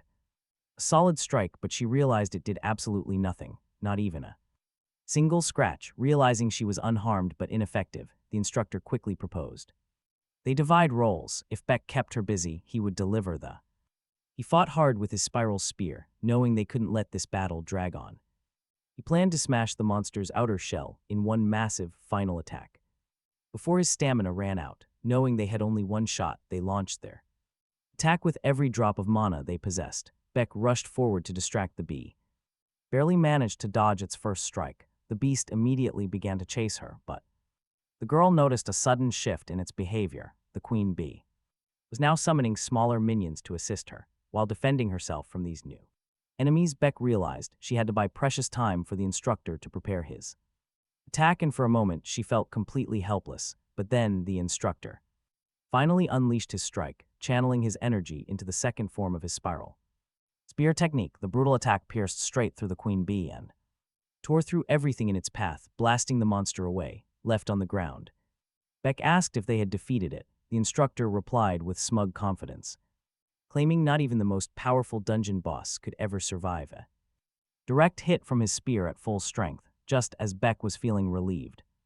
And suggesting they head back to search for Wu Jin, she was completely blindsided by the queen bee. Talk about a brutal twist. Beck took a massive direct hit and was thrown forcefully against a tree. Chiguk despaired as he watched the beast's fury explode. The instructor quickly realized he couldn't step in and panicked. He knew he had used all his energy on that last hit, and after trying so hard to get recognized, he would die.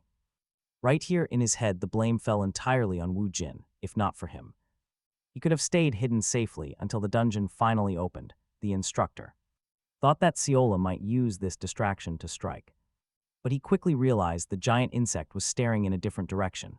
It was then that he spotted Wu Jin walking up to save them. Absolutely furious, the instructor called him a complete fool, asking where he had been this entire time, and ordering him to run away immediately. But as Wu Jin prepared for battle, the instructor kept yelling for him to flee, warning that he would be killed if he didn't move. The queen bee charged right at Wu Jin, but before the beast could even touch him, he cut it in half with one quick swing of his sword. Now watch. This left the instructor in absolute disbelief. Wu Jin barely even tried.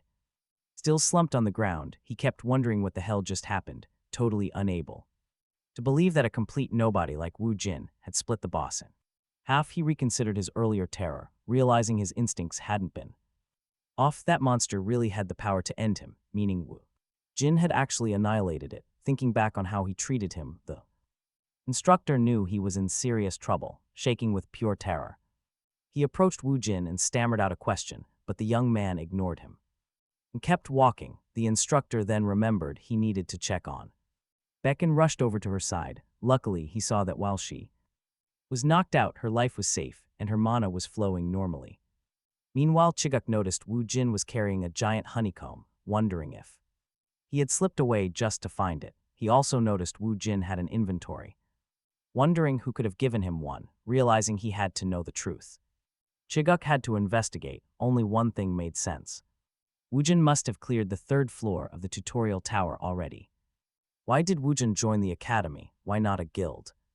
Chiguk kept wondering, but his deep thoughts were suddenly shattered by a foul, pungent stench. Turning around, he saw Wu Jin standing over a cooking pot, an alchemical monster repellent maybe. He immediately spotted the killer bee honeycomb lying on the plate. But mushrooms, that made zero sense. They looked like common weeds. He assumed it was some crazy poison meant to take down the queen bee.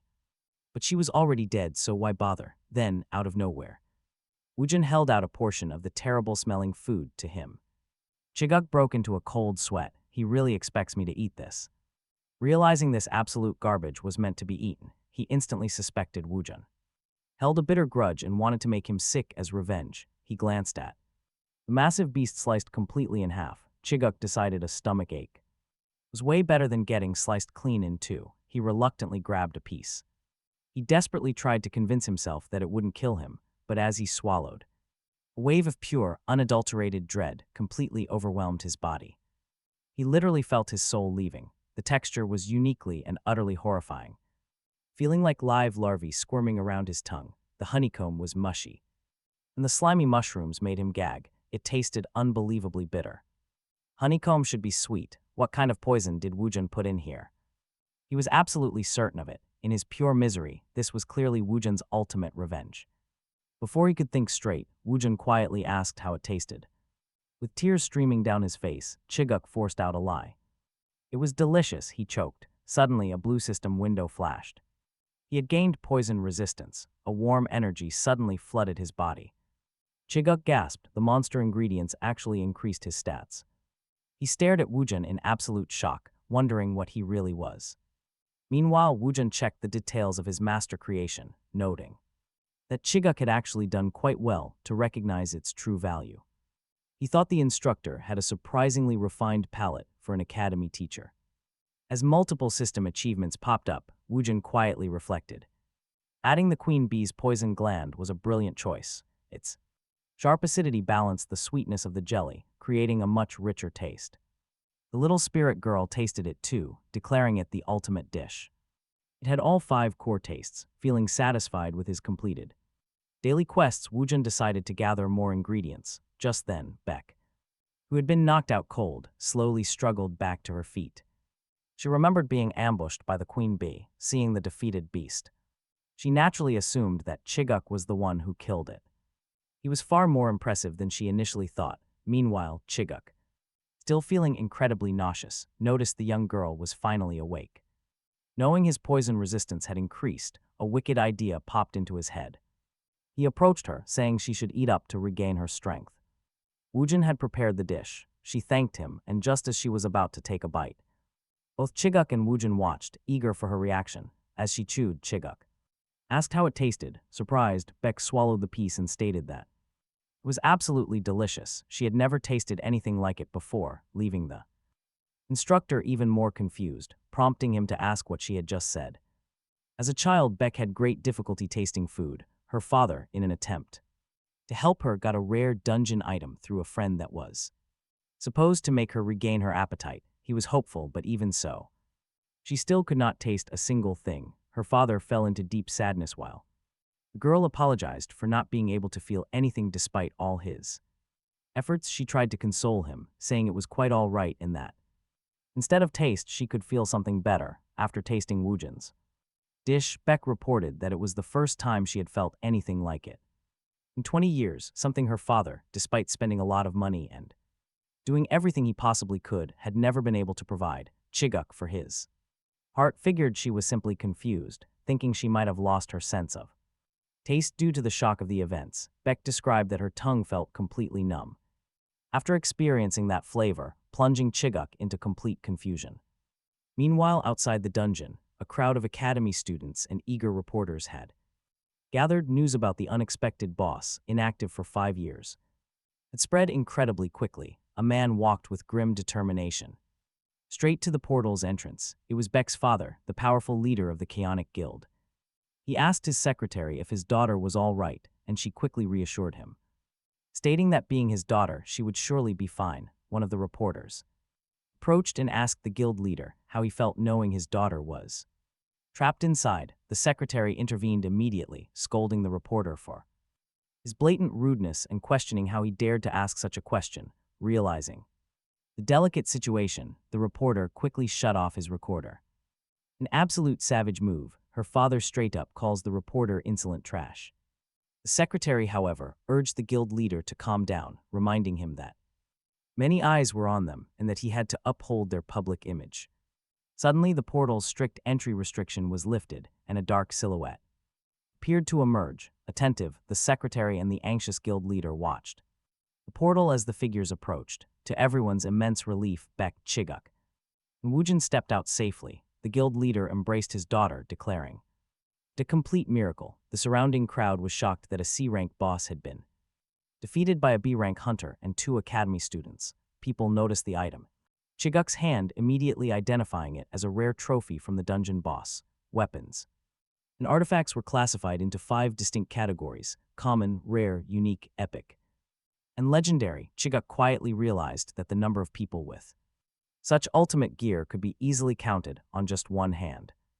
This made the drop extremely valuable. The crowd turned to Chiguk, bombarding him with questions about how he had defeated a C-rank boss and what kind of monster the killer bee was. They kept questioning him about how he had ensured the students' safety, but Chiguk remained completely confused, not understanding why Every single microphone points straight at him, while a bystander records the whole thing. The young cameraman loudly comments that it looks like Chiguk completely defeated the giant beast alone. Totally speechless, Chiguk just glances over at Wu Jin for some backup. Meanwhile, the school director is stressing hard about losing his job. But the moment he sees the breaking news, his jaw drops. A C-rank boss was cleared, and he assumes Chiguk did it all alone. Realizing this hunter is a powerhouse, he starts planning his next big move. Soon, global news reports start blowing up with international interest. The comment sections are absolutely flooded with people hyping up Chiguk. Everyone is praising his prestigious family, the Ju clan, for raising a hero. The director reads Chiguk's statement, thanking the students for their help. Of course, the greedy old man just assumes it is extreme humility. He feels incredibly lucky to have recruited such a modest superstar. Right then, his office door swings open, revealing the three new heroes. The director happily welcomes them inside and tells them to take a seat. He wants to personally make sure they get a bonus and hear everything. Chiguk tries to keep things casual as he starts explaining the raid. He starts recounting the mission, keeping the details close to his official report. He reiterates that Wu Jin and Beck were absolutely essential to their survival. He explains that they initially thought it was just a standard F-rank gate. Meanwhile, Wu Jin is just sitting there looking completely bored out of his mind. The director nods along, finding the details pretty strange. Chiguk continues his story, making it sound like he guided them through safely. He warns that they must stay alert for any future gate glitches. But as the director listens, he can't help staring at Wu Jin.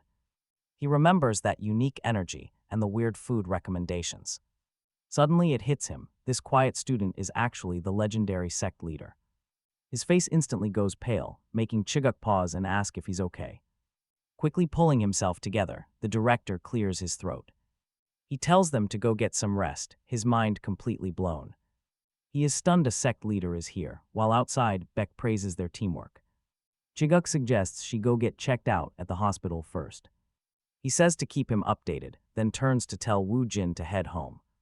But before Chiguk can even take a step, Wu Jin calls out to him. Instantly, a wave of pure dread washes over Chiguk, is the truth coming out. He's absolutely terrified that Wu Jin is going to expose his fake hero status. Sure, the guy didn't talk to reporters or care about the boss trophy. But still, Chiguk has absolutely no idea what Wu Jin wants from him. Instead of exposing him, Wu Jin casually asks for his phone number. Apparently, he just wants to share another weird home-cooked dish next time. The sheer anticlimax leaves Chiguk feeling completely drained of all energy. He walks away in silence while his spirit girl starts throwing a massive tantrum. She screams that he's a fraud who didn't even defeat the boss himself. But Wu Jin just smiles, knowing people always focus on the loudest ones. With everything settled, he's perfectly fine staying completely out of the spotlight. With new ingredients and recipes secured, it was time to get back to cooking. But inside the classroom, students were already gossiping. They bombarded Wu Jin with questions. A new article had just dropped. It featured a statement from Chiguk. He claimed he took down a C-rank boss, and with crucial help from the students. The classmates kept pestering him, desperate to hear about that high-level monster. What was it like to see that terrifying beast? What were his teammates like? Wu Jin completely ignored them. Instead, he celebrated silently. He finally completed his quests. His daily missions were finally done. Now, he wondered who to deliver his food to. Just then, Professor Kim entered. He immediately ordered everyone to sit down. Class was starting. He reminded them that last time they studied labyrinth traps. But Wu Jin was totally checked out, still focused on his next delivery. The professor announced they would watch training exercises on the screen. First up was Hunsung. He looked completely lost inside the simulation. Thick smoke blinded him. The test was turning into a total disaster. Professor Kim warned him sharply, in a real fight you would already be dead. He told Hunsung that he must hold his breath first to assess his surroundings. Hunsung looked utterly devastated, his disappointment completely obvious. But the professor consoled him. It is normal to feel frustrated, he said. But in real dungeons, the unexpected will always happen without warning. Even so, Professor Kim was deeply worried about their overall performance. The legendary Hunter tournament was scheduled to begin in just 2 months. It was a massive stage for Tower graduates to show their stuff. The top winners would quickly gain massive public attention. Not to mention invitations to powerhouse guilds like the Celestial Wings. But their academy had not stood out in this event in 10 long years. He sighed, was there even time to teach them anything useful? He kept watching the trials. Suddenly, Bei put on an exceptional performance. She was brilliant. She could easily be sent out on real field missions. Next up was Xiangjun, who delivered another absolutely flawless run. It was perfect. The professor finally felt hopeful. Perhaps there were still a few promising students worth having real hope for.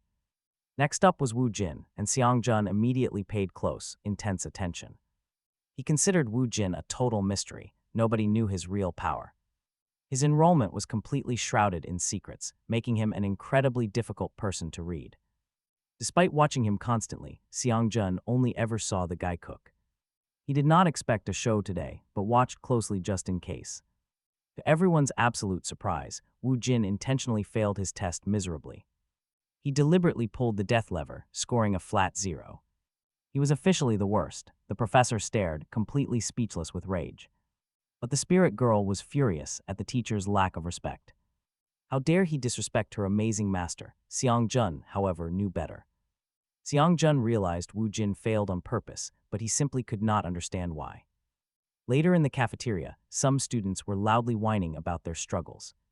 They grumbled that they would already be famous if not for one jerk. This annoying bastard had constantly gotten in their way during the exam. They made it to the 3rd floor of the tower, but only because of one guy. One of the 3 brothers swore he would straight up murder the guy responsible next time. He also ranted about the professor's strict methods, completely hating how the academy works. The teacher basically called them lucky to even survive with their low skills. He kept preaching that everyone in this school is supposed to be equal. But as they walk through the cafeteria, one brother spots something incredibly bizarre. There is some freakish-looking dish sitting right on one of the tables. Who would eat such horrible garbage? Wait, it is Wu Jin himself. Talk about bad luck. The terrified brothers sit right at his table anyway. They are absolutely shaking. Wu Jin gives them a look that says he definitely remembers. One wrong move here, and they know they are dead meat. Meanwhile, the spirit girl asks Wu Jin why he's chewing so loud. She wonders if he actually knows these guys, but he only finds them mildly familiar. He cannot quite place where they met. That is when he gets a brilliant idea. He decides to offer them a taste of his homemade blue slime salad. One brother stares at the blue goo, deeply questioning if this is even legal. Wu Jin asks why he is not eating, but the guy only sees death behind him. Eating toxic slime seems way safer than getting beaten to pulp by Wu Jin. So the poor guy takes a bite, praying it will not actually kill him. His stomach instantly catches fire, pure agony. It feels like chugging raw mouthwash or swallowing an entire mint plant. The brothers desperately try to act normal, but their bodies completely reject it. They end up vomiting everything, and Wu Jin just sighs, totally expecting this reaction. He laments that people simply do not appreciate his high-class culinary art. He then politely asks if they are enjoying the meal so far. One brother wants to scream no, but seeing Wu Jin's terrifying aura, he stops. He quickly lies, sweating buckets, and says it is absolutely delicious. Later in class, their new instructor, Li Yong-shuk, introduces himself. He is running the course on dungeon types, and he is not playing around. Skip more than 3 classes, and you are immediately expelled from the academy. Plus, the big exam is happening in only 3 weeks, so watch closely. The students are totally skeptical, but the teacher just asks for any questions. Hearing total silence, he jumps right into his first lecture. He starts with the Goblin Station, often called the Sweet Honey Dungeon. It is supposedly a highly dangerous zone for any rookie hunter to enter. But Wu Jin is completely hooked, finding the lesson extremely useful. He moves on to the Hungier Dungeons, showcasing the most famous one. The Westland Boar Dungeon, located on the outskirts of Wangsimni. The spirit girl calls the cartoon pig a delicious delicacy. But Wu Jin corrects her, pointing out it is actually a wild boar. He ponders its tough, gamey meat as the teacher describes the gold mine. It is perfect for E-rank hunters, though many have gone missing there. Because of that danger, students are strictly banned from entering it. The spirit girl pouts, wishing she could taste it, making Wu Jin think. He wonders if there is another way inside, just as the teacher mentions something. With the director's authorization, students could enter, though he rarely recommended it. At least not without real experience, but this sparked a wild idea for Wu Jin. He decided to seek out Guokai, who sat in his office wondering what the kid wanted. Wu Jin quickly apologized for barging in so suddenly, but the director just waved it off. He told him to speak freely, asking what brought him to the office. Guokai assumed it was about the Killer Bee dungeon, but he quickly shook off the thought. After all, Wu Jin was just a weak cadet who showed zero talent in his tests. Yet the longer Guokai stared at him, the more he saw their legendary sect leader. Suddenly, an incredibly dense energy rippled from Wu Jin, forcing Guokai to recognize that exact legendary aura. Stunned, he demanded to know where Wu Jin learned that martial art. Wu Jin calmly explained that during a childhood trip to Mount Baekdu, he had an accident. After getting trapped, he took refuge inside a hidden cave to survive. There, he accidentally stumbled upon an old chest filled with ancient books and began studying them out of curiosity. Hearing this, Guokai concluded that their late sect leader must have left a book. He actually hid it on Mount Baekdu, not Mount Tianshan, making Guokai recall his master lamenting. The master lamented that his disciples missed things, which Guokai now understood. It was pure disappointment that they never truly understood his ultimate teachings. Still, why was it on Mount Baekdu? Guokai looked at Wu Jin's raw, undeniable energy. The crazy tale seemed completely true. Guokai stared and confronted the boy directly. He asked how the boy possessed such supreme confidence that his aura would be recognized immediately. Knowing the director's sharp nature had not changed, Wu Jin smiled inwardly. He revealed that the book also held secrets about someone named Blood Demon. He added that the manual was highly detailed, assuming Guokai had learned the exact same way. Guokai snapped back with clear hostility, asking if anyone could learn just by reading. Wu Jin replied that the manual was incredibly clear. Guokai knew their sect leader never did anything on a simple whim. He must have written it with deep precision, which only made him more curious. He locked eyes with Wu Jin, asking if he came all this way just to share stories. Without wasting a single second, Wu Jin dropped his request. Here comes the real play. He requested permission to enter the Wasteland Boar dungeon. While access was highly restricted, Guokai decided to make a rare exception. He would make an exception because of the incredible new martial art Wu Jin had mastered. Deeply intrigued by the book, the director asked Wu Jin to share more details. But since it was getting quite late, he suggested they continue their talk tomorrow. Wu Jin agreed, but then the director asked who would join him in the dungeon. Meanwhile, atop a towering skyscraper, Chiguk reported the recent events. He reported everything directly to their cold family head, Ju Mong, who listened closely. Grasping the situation, Ju Mong ordered Chiguk to dismiss himself immediately. But right as Chiguk turned to leave, Ju Mong warmly praised his excellent work. Stepping outside, Chiguk practically jumped for joy at this incredibly rare compliment.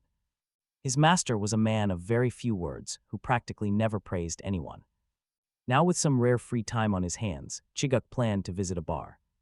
But a sudden message from Wu Jin invited him to the Wasteland Boar. Yes, that dungeon. Biting his nails, he desperately tried to think of a refusal. He remembered it well. The Academy's rule book warned about that dangerous place. Checking the system confirmed his suspicions. He actually wanted to go, but entry was restricted. It required a special permit, plus the rules had another strict requirement. Teams needed at least 3 members, and since Zioa was still out of commission. Recovering from her injuries, her protective family would never let her join them. Chiguk smirked, completely sure these strict rules would block their little trip. He texted Wu Jin back, pointing out that they needed official permission first. Chiguk figured he could finally enjoy his drink in peace, finding the guy's insistence way too much. But Wu Jin was not about to give up so easily. His reply came instantly. It was a text setting their meeting for 9 tomorrow morning, along with proof. A picture of the official permit signed by the director himself, their destination. This dungeon was mostly filled with low-rank hunters who had abandoned the dangerous front lines. The real draw here was the rich iron ore, famous for its incredible quality. It was highly sensitive to mana, making it perfect for crafting high-grade gear. Such weapons were common among C, D, and even B-rank hunters, making mining highly profitable. Inside the dungeon, Chiguk was lost. He could not understand why someone as talented as Wu Jin was even here. Since they stepped inside, the guy had not done a single bit of actual fighting. He was just gathering random plants, Chiguk called out, pointing toward the mine. The iron mine lay southeast, which he assumed was where they were headed. But Wu Jin shook his head, leaving him completely baffled by the response. He did not even know a mine existed here, leaving Chiguk utterly speechless. While Chiguk tried to process this, Wu Jin suddenly vanished right before his eyes. He ran after him, amazed that Wu Jin was moving so fast while just walking. His pace was unreal. Gasping for air, Chiguk finally managed to catch up. Still wondering what their goal was, he found the guy staring intensely at a cactus. He smiled at the plant, muttering that it actually looked quite edible. Moving through the dungeon, Wu Jin opened his cooking menu and made a decision. Just like how his Slime King recipe worked, this spiked plant had unique cooking properties. It could be a perfect ingredient. Chiguk marched up, demanding some real answers. But Wu Jin just calmly asked him where this specific cactus normally grew. His patience wearing thin, Chiguk snapped that it came from that iron mine. He reminded him sharply that he had been shouting about it this whole time. The mine was to the southeast, but before he could even finish his rant, Wu Jin had already sprinted off in that exact direction, leaving him behind. Honestly, you can't help but pity Chiguk as he gasps for air. The guy covered a 40-minute walk in just 5, completely sweat-free. Reaching the mine, he wondered why someone with such massive potential would ever choose the Hunter Academy when they could easily go anywhere else. Before they could step inside, a gruff miner marched out of the dark. He glared at Wu Jin, calling him a kid and yelling at him to get lost. This mine was no place for idiots. He kept up his aggressive shouting, saying he was already sick of the other miners and did not need this trouble. He demanded to know what Wu Jin was doing there and yelled at him to leave. Immediately, but then, the miner's companions suddenly recognized Kim Chiguk standing there. He was shocked to see a hunter of Chiguk's status in a place like this. Afford to buy tons of iron ore, but this sudden shift in the air makes Chiguk uneasy, so he asks Wu Jin what is going on. Right after that, Chiguk and the head miner greet each other, and the man suddenly flips his script.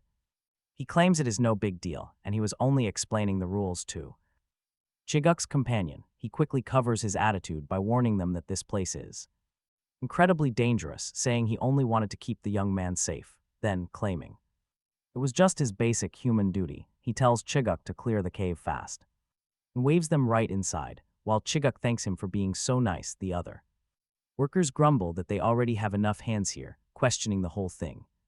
But their leader just shrugs it off with a smug grin, betting that these two will walk back out without a single speck of ore. Inside the dark tunnels, they are told to take one of 3 paths, where the rare ores get better and better the deeper they venture. As they walk, Chiguk realizes that even though hotheads always try to pick fights with Wu Jin, they immediately change their tune once they see him in action. Suddenly, the spirit girl chimes in. They have finally arrived at the exact rich spot the miners mentioned. But right as they reach this high-quality vein, Chiguk remembers a huge problem. They forgot to bring any digging tools. Wu Jin casually suggests using his sword instead. But Chiguk quickly stops him, insisting they need real professional gear. He explains that standard academy tools would barely scratch this hard rock. Wu Jin just walks straight up to the solid wall and cleanly slices off a chunk of ore with his blade like it is nothing. Chiguk stands there in absolute shock. How did he just cut solid stone like butter? Wu Jin calmly decides their job is done, leaving the poor instructor completely speechless. Is this guy even human? On their way out, the smug miners block them, asking if they are already done, and Chiguk quietly says yes. Immediately, they start whispering, laughing that they knew these rookies would leave with nothing. After all, what can you expect from a low-rank bee hunter? Outside, though, Chiguk is stunned to find Wu Jin already cooking up a wild cactus.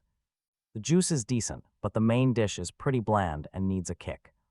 That is when he gets a wild idea, using slime fluid to whip up a sauce. He heats up the fluid, tossing in some freshly chopped peppers and onions. And wow, this spicy combination actually makes the whole thing taste incredible. Suddenly, his cooking system pings. He just created a top-tier legendary dish. Packed with pure dungeon energy, that part definitely gets Wu Jin interested. The little spirit girl pops out, cheering because her master cooked something that easily beats rank quality. She knew he had it in him. She explains that high-tier food like this holds powerful dungeon energy, giving amazing stat boosts to whoever eats it. Wu Jin quickly checks confirming he just got a solid strength boost lasting for 24 hours. Smiling, he decides to share this grilled cactus meal with his instructor. Chiguk stares at the plate with deep doubt, wondering if this is even safe to eat. But remembering how good the last dish tasted, he admits this one looks normal. He still hesitates. Can you really just throw a cactus on the grill? But seeing Wu Jin eat it without dying gives him a tiny bit of hope. One bite, just one single bite, and his stomach immediately and completely revolts. The taste is baffling. He thought this cactus would be refreshing. It was supposed to be refreshing, but the texture feels more like a greasy avocado. Chewing is pure agony. Every bite turns his mouth into an oily mess. Seeing his struggle, Wu Jin offers a tiny bowl of dipping sauce. Hoping for a miracle, Chiguk quickly dunks a piece and eats it. Mistake, an absolute mistake. He is hit by an overwhelmingly spicy flavor. The pain is real. The poor instructor collapses straight onto the dirt. Yet he gasps that it is delicious, making Wu Jin incredibly proud. At least his cooking is appreciated. While recovering, Chiguk spots something. A system notification appears. His strength has suddenly increased by 3 points. This is crazy. The 24-hour stat buff catches him completely off guard. It is just like the last buff he got from eating Wu Jin's food. Only this time, the massive power-up lasts for a whole day. So Wu Jin was not mocking him. Dungeon food is actually a cheat code. And just like that, lunch is over as the ground violently shakes. Nope, a massive, angry herd of wild boars is charging their way. Miners scream and scatter in terror, but Chiguk calmly readies his spear. One beast is easy. He can handle them individually with zero issues. But fighting a massive, swarming herd like this is a whole different story. Normally, he would run away, but Wu Jin's presence gives him confidence. Spear in hand, he charges headfirst right into the middle of the beasts. He slays them easily, but the overall numbers are barely dropping. This tedious cleanup would be way simpler with Wu Jin helping. But when Chiguk scans the battlefield for his ally, he finds nothing. The guy is completely gone. Did the herd seriously sweep him away? Then a chilling, mocking voice echoes directly inside his ear, out of nowhere. It ruthlessly criticizes his flashy, completely useless spear techniques. Chiguk whips his head around and spots Wu Jin standing way up high. He is atop a nearby mountain. How did he get up there so fast? From the peak, Wu Jin shouts down that these are just beasts. There is absolutely no point in fighting them like they are human opponents. While Chiguk wonders how the voice is so clear, Wu Jin barks another warning. A boar is behind him. Chiguk spins around and slays it easily. Wu Jin just keeps watching. Privately, he thinks about their unique dynamic. Chiguk is the only person who actually appreciated his cooking after all. So he will pay him back with priceless lessons money cannot buy. Chiguk is getting incredibly irritated. Not only did Wu Jin run away, but now he is acting informal and shouting bossy orders from above. Meanwhile, the miner leader watches the entire crazy battle from a distance. Everyone else is hidden, hoping Chiguk clears the threat so they get the ore. But the leader is getting highly skeptical of this supposedly elite hunter. His performance today is way below his legendary reputation. Plus, he remembers seeing Chiguk's useless student flee immediately. He ran away the second the beasts first appeared. Up on the mountain, Wu Jin kept picking apart Chiguk's form and center of gravity. He warned his balance was off, meaning he was wasting a ton of energy. Standing there criticizing, without doing a single thing to help drove Chiguk absolutely crazy. Wu Jin analyzed everything, no discipline, all flash. His moves were way too flashy and lacked any real practical control. He told him to fight smarter instead of overexerting himself on every single strike. Then came another scolding for moving too much and letting anger drive his spear. But Chiguk just grew more furious, desperately trying to slaughter the endless boars. Exhaustion hit Chiguk hard. He looked around in pure panic. Completely boxed in, the relentless boars just kept coming. No injuries yet, but he couldn't last much longer. Seeing his partner's clear limits and slow learning speed, Wu Jin finally stepped up. Drawing his blade, he unleashed a massive strike right from the mountaintop. Chiguk felt a terrifying surge of pressure right before a devastating wave of power erupted. The attack completely swept the field, vaporizing countless boars. It left Chiguk totally speechless. Launching a ranged strike that massive meant Wu Jin had to be an S-rank hunter. But wait, what? Wu Jin was already standing beside him. There was no comparison. They were in completely different leagues. Meanwhile, the miner watching from the shadows saw Chiguk struggling hard against the horde. He looked totally doomed, but then everything flipped in an instant.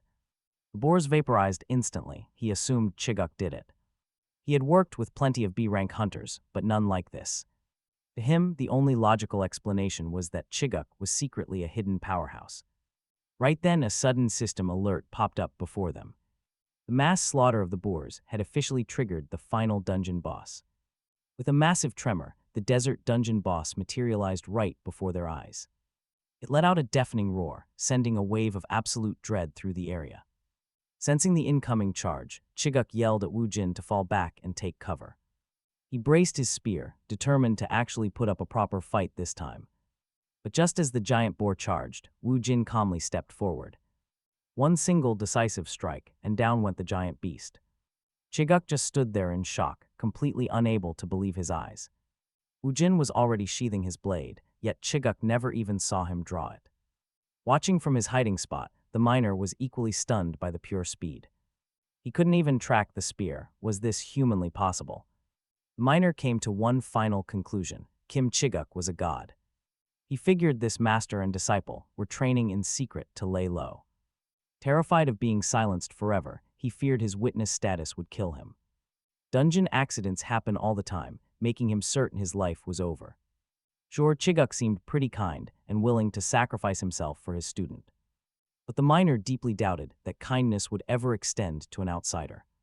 Overcome by panic, he fled to the cave. Soon, Wu Jin noticed his vanished presence. The miner's presence was gone, which was a shame since he wanted to share food. He also noticed that unlike the assassin they fought earlier, this boss dropped nothing. No gear dropped here, which even disappointed the spirit girl. Wu Jin, however, is absolutely thrilled with the high-quality meat he just scored. He believes a real chef must always feed the hungry, especially with time running out. Dungeon closes in just 6 hours, meaning they cannot afford to waste a single second. Chiguk groans at the monster loot, complaining that they are practically penniless now. He assumes Wu Jin will use the beast's internal cores for his next dish. He hopes for another crazy stat boost, but a sudden realization hits him like a truck. He remembers the absolute nightmare of eating Wu Jin's horrifying cooking. That boss core is worth 300 million won, leaving Chiguk facing a terrible choice. Should he swallow his pride and eat the expensive garbage, or just sneak away quietly? Sneaking out seems much better, even if it is a massive waste of money. He asks Wu Jin if they can just wait for the exit, but gets zero response. Wu Jin is totally locked in, planning his next recipe with the boss remains. As Wu Jin carves the carcass, Chiguk marvels at his surgical precision. But he still dreads whatever monstrous creation is about to come out of that pot. Spotting the instructor staring, Wu Jin asks if he is excited to eat. Tears welling up in his eyes, Chiguk gives a highly sarcastic yes. The desperate instructor begs to know if they really have to cook right now. He claims he is still completely stuffed from that grilled cactus he ate earlier. But Wu Jin reminds him they are stuck here for another 6 hours. Chiguk nods, admitting they are locked in because the boss monster showed up. That means they will be trapped until dinner, and Chiguk already missed lunch. While the hunter keeps whining about dungeon rules, the spirit girl approaches. She asks Wu Jin if the meat is ready, praising his incredible prep work. Wu Jin asks her for a frying pan to test fry a quick piece first. He needs to check the flavor profile and make sure the meat cooks evenly. Taking a bite, he notes the unique texture only found in dungeon beasts. It is surprisingly crunchy, almost like biting into a fresh fruit. While the flavor is simple, he loves the rich, wild aroma of the meat. After thinking it over, he decides to make a classic fried pork with sweet sauce. The spirit girl is baffled, though she trusts his skill will deliver something amazing. Still, she wonders how he expects to cook a masterpiece in this dusty dungeon. Wu Jin just smiles and tells her to watch closely, calling for a steamer. He explains the secret is steaming the cactus directly alongside the juicy pork. He loads them into the steamer, pulling spices straight out of his inventory. Chiguk watches carefully as Wu Jin tosses in star anise and hot peppers. He recognizes the recipe, realizing Wu Jin is attempting a sweet and sour pork. He figures since they have real meat this time, even Wu Jin cannot ruin it. Surely a seasoned hunter and chef can manage a basic pork dish, right? But all hope evaporates the second Wu Jin dumps the cactus into the pot. Chiguk realized he severely underestimated just how disastrous Wu Jin's cooking can get. Wu Jin himself realizes that basic steaming is simply not enough. He gets a wild idea to grill them both using raw iron ore. In his mind, this crazy technique will double the flavor profile. Chiguk immediately recoils as a horrific stench begins to fill the air. He wonders how on earth frying oil can smell like rotten avocados. Wu Jin explains that after grilling the meat, he plans to add soy sauce and rice wine to finish cooking, making the spirit girl scream out in hunger. She cannot wait another second. That rich, heavenly aroma is already filling the air. But Wu Jin drops some brutal news. It is going to take 3 more hours. For her, this is pure torture, smelling something so delicious without a single bite. Watching this, Chiguk realizes that Wu Jin is actually having a lot of fun. So Chiguk decides to catch some sleep while the master chef does his thing. Hours pass and the dish is finally done. Wu Jin takes a quick bite. Even with the boss monster's core inside, the taste is still pretty mild. To fix that, he dumps in some queen bee venom to spice things up.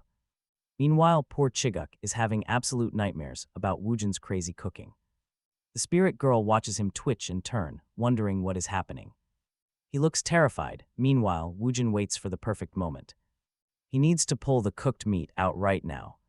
Trusting his gut, he pulls off the lid and massive steam explodes. The steam finally clears, revealing the finished masterpiece. His cooking system confirms the quality. It is a grade A+ dish. Right then, Chiguk wakes up screaming and crying in absolute terror. He yells at Wu Jin for trying to feed him a literal beehive. Chiguk sighs in relief. Thank God it was just a nightmare. But then he looks up, seeing the real food Wu Jin made. He slaps himself hard. The sudden pain confirms this is no dream. Wu Jin happily invites him to eat, and Chiguk resigns himself to his fate. He has no escape. He can only try to calm his racing thoughts. Sure, it tastes awful, but his stats always go up afterward. This time should be the same, plus this dish looks way better. Yet looking at Wu Jin, Chiguk can feel a dark, terrifying aura radiating. If he refuses to eat, he is pretty sure Wu Jin will end him. He tells himself that real meat must taste better than that cactus dish. But when he stabs a piece with his fork, he hears a strange crunch. Why on earth is cooked meat making a loud, crunchy sound like this? There is no time to overthink. To survive, he has to just do it. He desperately shoves the food in, praying for a massive stat boost. Instead, an unbelievably salty flavor hits him, like drinking pure ocean water. He has no idea how any dish could taste this ridiculously strong. It feels like a pack of wild boars is running rampant in his mouth. The texture is a gross mix of crunchy skin and spoiled, rotten jelly beans. This food is clearly the ultimate curse of this entire wasteland dungeon. Just as despair starts to sink in, a system notification saves him. Eating the boss's inner core has boosted his health by 4 whole levels. Another screen pops up. His overall resistance has also gone up. Chiguk is stunned. For a B-rank hunter, gaining stats is extremely hard. Getting extra resistance usually takes massive effort and a fortune in cash. If word ever gets out, hunters will flood this place in a heartbeat. But then again, there is a limit, because this taste is absolutely horrific. It was so horrible that death seemed better, outside the wasteland dungeon. A massive crowd was waiting outside. One of them eagerly remarked to the others.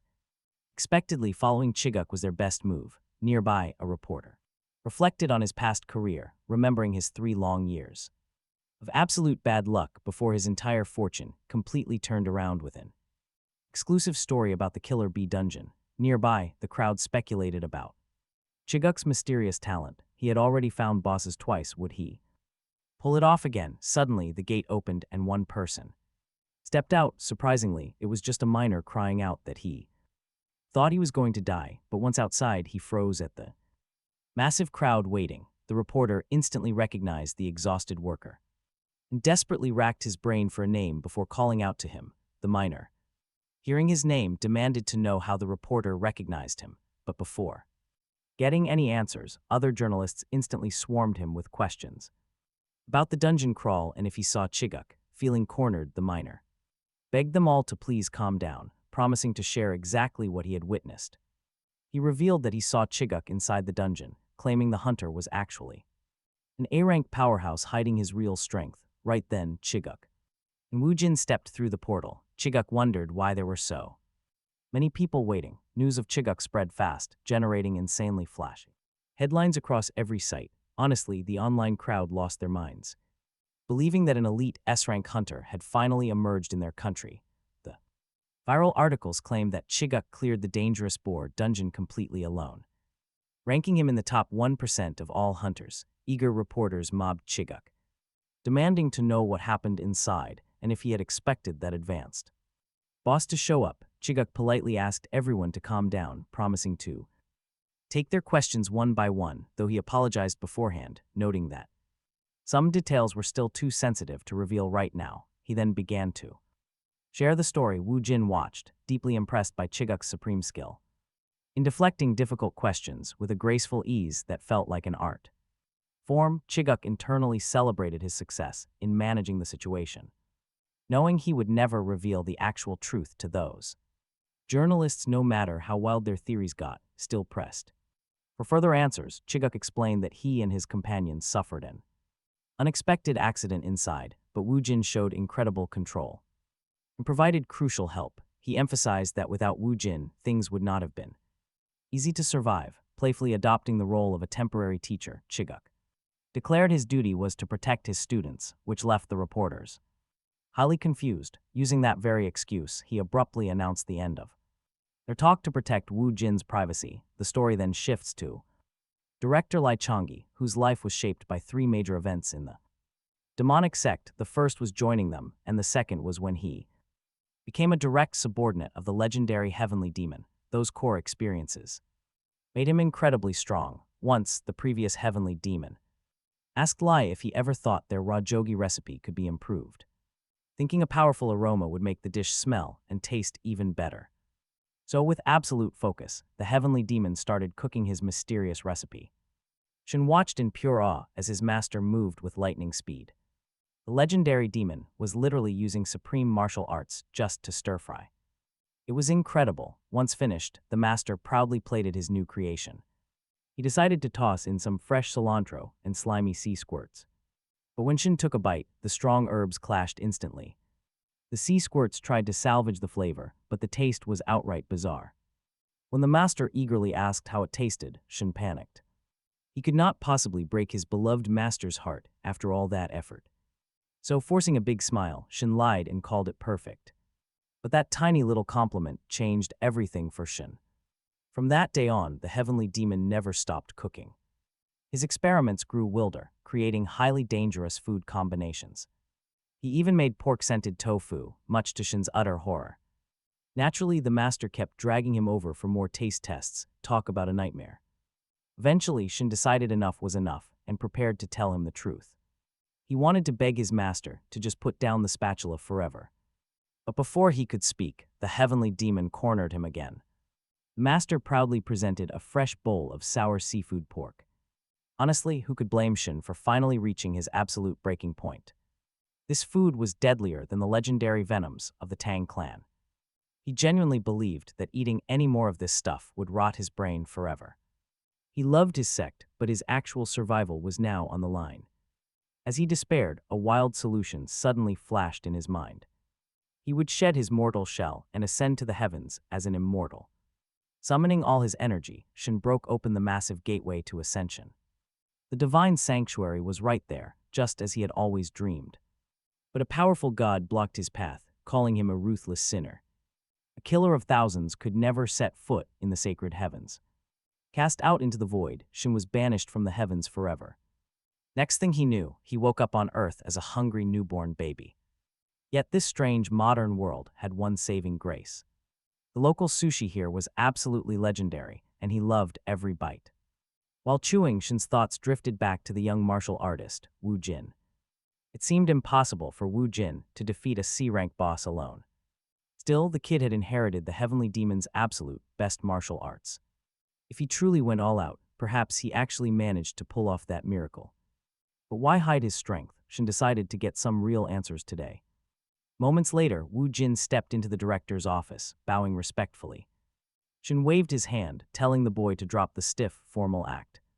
After all, they both came from the exact same martial arts background. He chuckled, telling the young man to relax and speak completely naturally. Shin believed he was a highly approachable, cool adult. In his mind, kids nowadays just needed a friendly guide to open up properly. Manners, he noticed Wu Jin did not seem curious about them being old schoolmates and assumed that even if he was, talking to an older senior felt a bit awkward.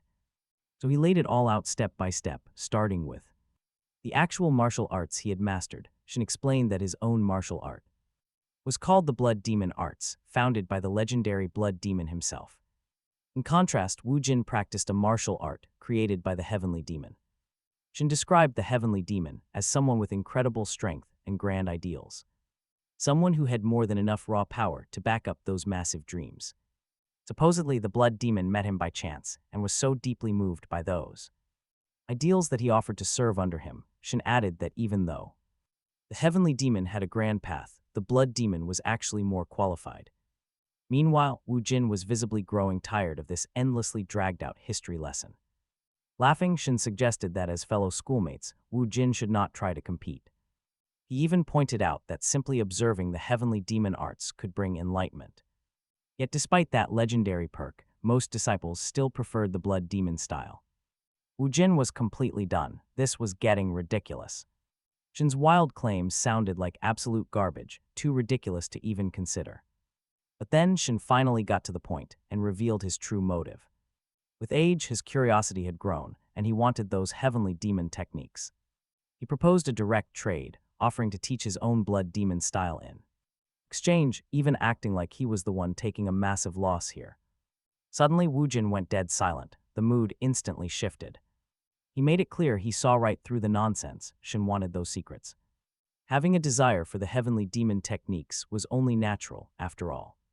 They were legendary arts that literally everyone in the Central Plains would covet.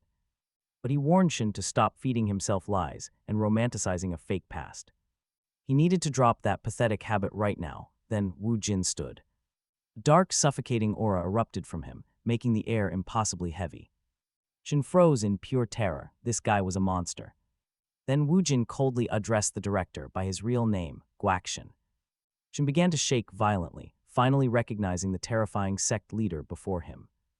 Wu Jin pressed on, asking if Shin really believed his blood arts were superior. It was a cheap lie that even Shin himself did not actually believe.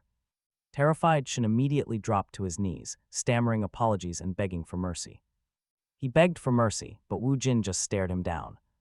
"You said it, those were your exact words," Shin panicked. He desperately claimed he was tempted by rumors of a book and fooled by idiots.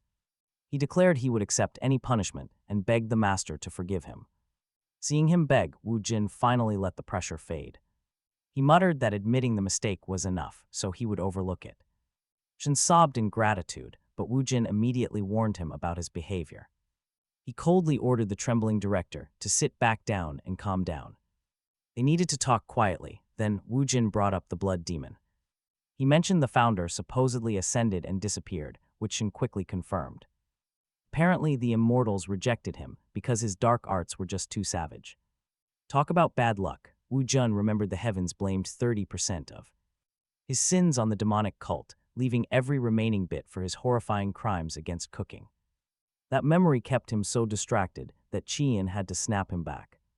Reality making the director wonder what he was thinking. Wu Jin insisted that without the lie. He never would have revealed his identity. Qian immediately apologized once again, admitting that greed had totally blinded him, but Wu Jin just brushed it off. He refused to discuss the matter any further. Meanwhile, Qian noticed his master looked happy with this new world, which made him worry.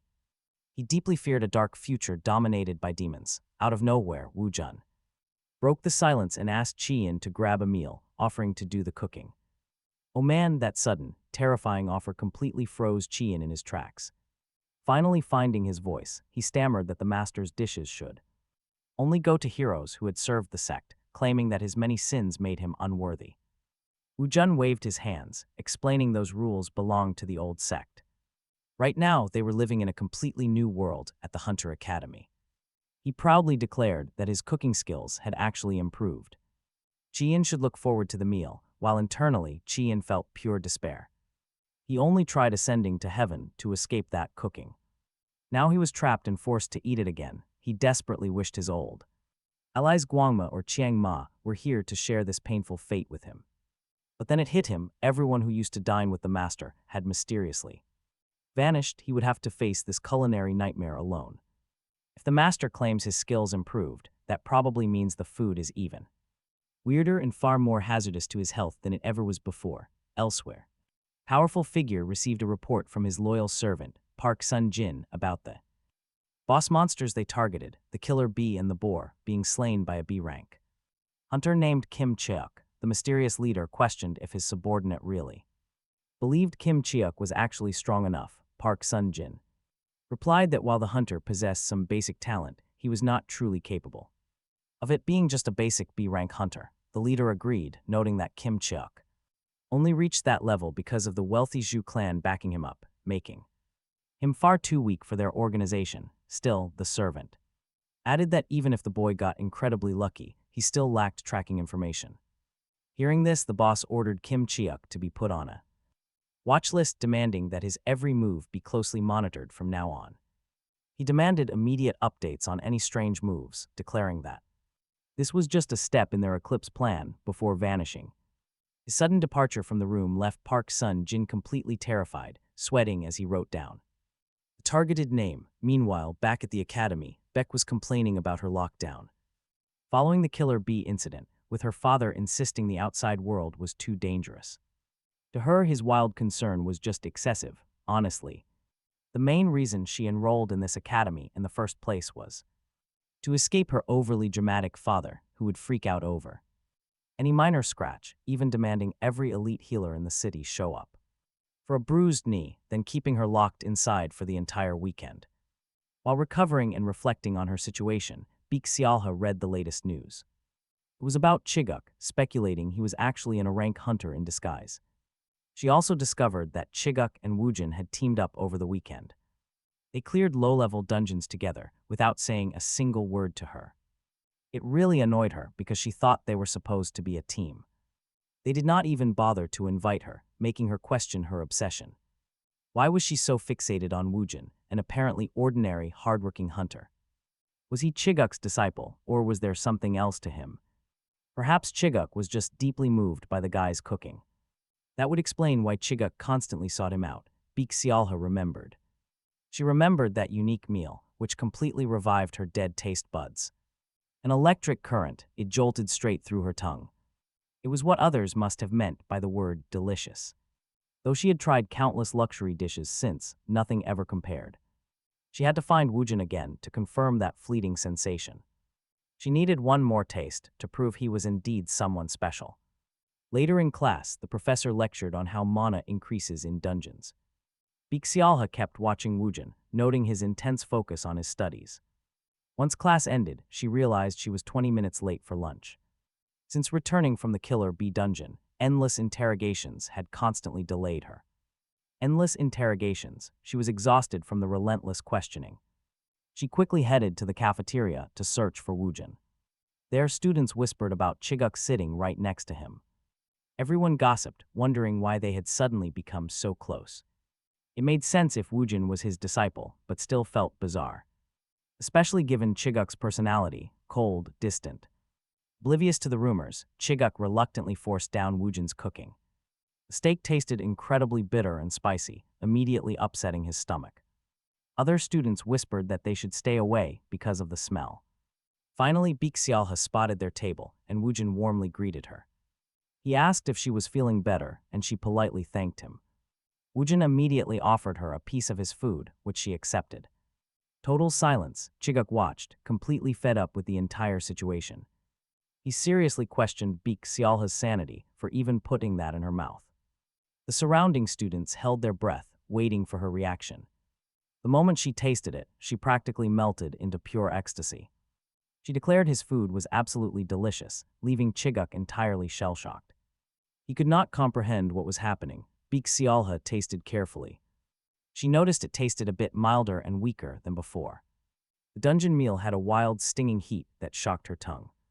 But this dish felt like a pig, gently scratching her tongue with soft paws. Since Chiguk was eating too, she assumed it was just personal preference. Standing up, Beek Xialhe thanked Wu Jin and asked if he would cook again. He gladly agreed, leaving the rest of the cafeteria in deep confusion. They stared blankly, wondering if Wu Jin's terrible-smelling food was actually delicious.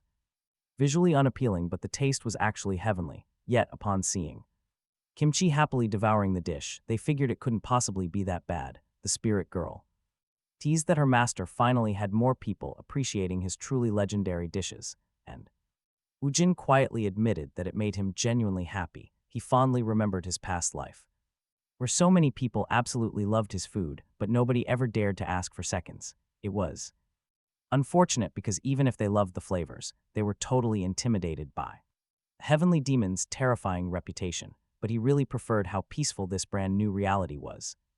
Different, but suddenly he detected a strange aura. Wu Jin realized this person was masking their presence masterfully. A completely normal person would never have noticed a thing. Inside the gym, he spotted Xiang Jun training intensely with a wooden sword. Wu Jin was impressed to see him sparring against virtual enemies yet again. Watching him closely, he noticed that the digital holographic opponents were actively wielding a wild variety of weapons, from swords, spears, and bows to aggressive beasts and massive dungeon monsters. As he watched this unfold, Wu Jin felt like Xiang Jun was preparing for an actual brutal war. As he stood completely alone against an endless army in the tower, he had only caught the very end of his classmates' battles, but seeing him push himself to the absolute limit himself now made things crystal clear. Wu Jin finally understood his peers' skills were purely legendary, but since staring too long was pretty rude, he decided to quietly slip away from the training gym and head back to the dorms. But before he could step out of the gym, the spirit girl stopped him. "Wait," she urged. She had something cool to show him, pointing excitedly at a flyer. It was an official ad for the upcoming National Hunter Tournament. Wu Jin felt like he had heard about it before, maybe during a class, but he couldn't recall any details. It was an annual rookie clash. Hunters with under a year of field experience, with brand new setups every single year, which made this tournament incredibly popular among the general public. For the young competitors, this was a massive opportunity. Shining on stage meant they could easily raise their market value and gain massive fame. However, the ultimate prize was a highly coveted golden ticket to the World Hunter Tournament, an honor reserved exclusively for Korea's top 4 elite finalists. Wu Jin was honestly pretty impressed by the rewards but had zero interest in entering. Just then, the spirit girl noticed a shiny reward called a mandragora, which instantly captured Wu Jin's attention. He vividly recalled hearing that it was an incredibly rare and highly coveted legendary ingredient. The spirit girl eagerly and proudly confirmed its mythical status. She explained that a 10-year-old mandragora was a pure delicacy, even and consumed raw, making Wu Jin wonder about its flavor profile. According to her, this mystical plant was absolutely flawless, starting right from its incredibly rich aroma to its perfectly unique taste that stimulated the palate. It was perfect for any recipe and could be easily grilled or even served as a main dish. Despite this tempting description, Wu Jin flatly refused to join. The spirit girl immediately questioned him, demanded to know why, arguing that he easily had the absolute skills to win everything. He explained that being number one brought too many duties, and he was not willing to sacrifice his precious daily kitchen training time. Plus, a massive public event like this would only attract unwanted attention. He much preferred to keep cooking in peace, without any hassle. The girl is deeply moved by his quiet, monk-like devotion to cooking.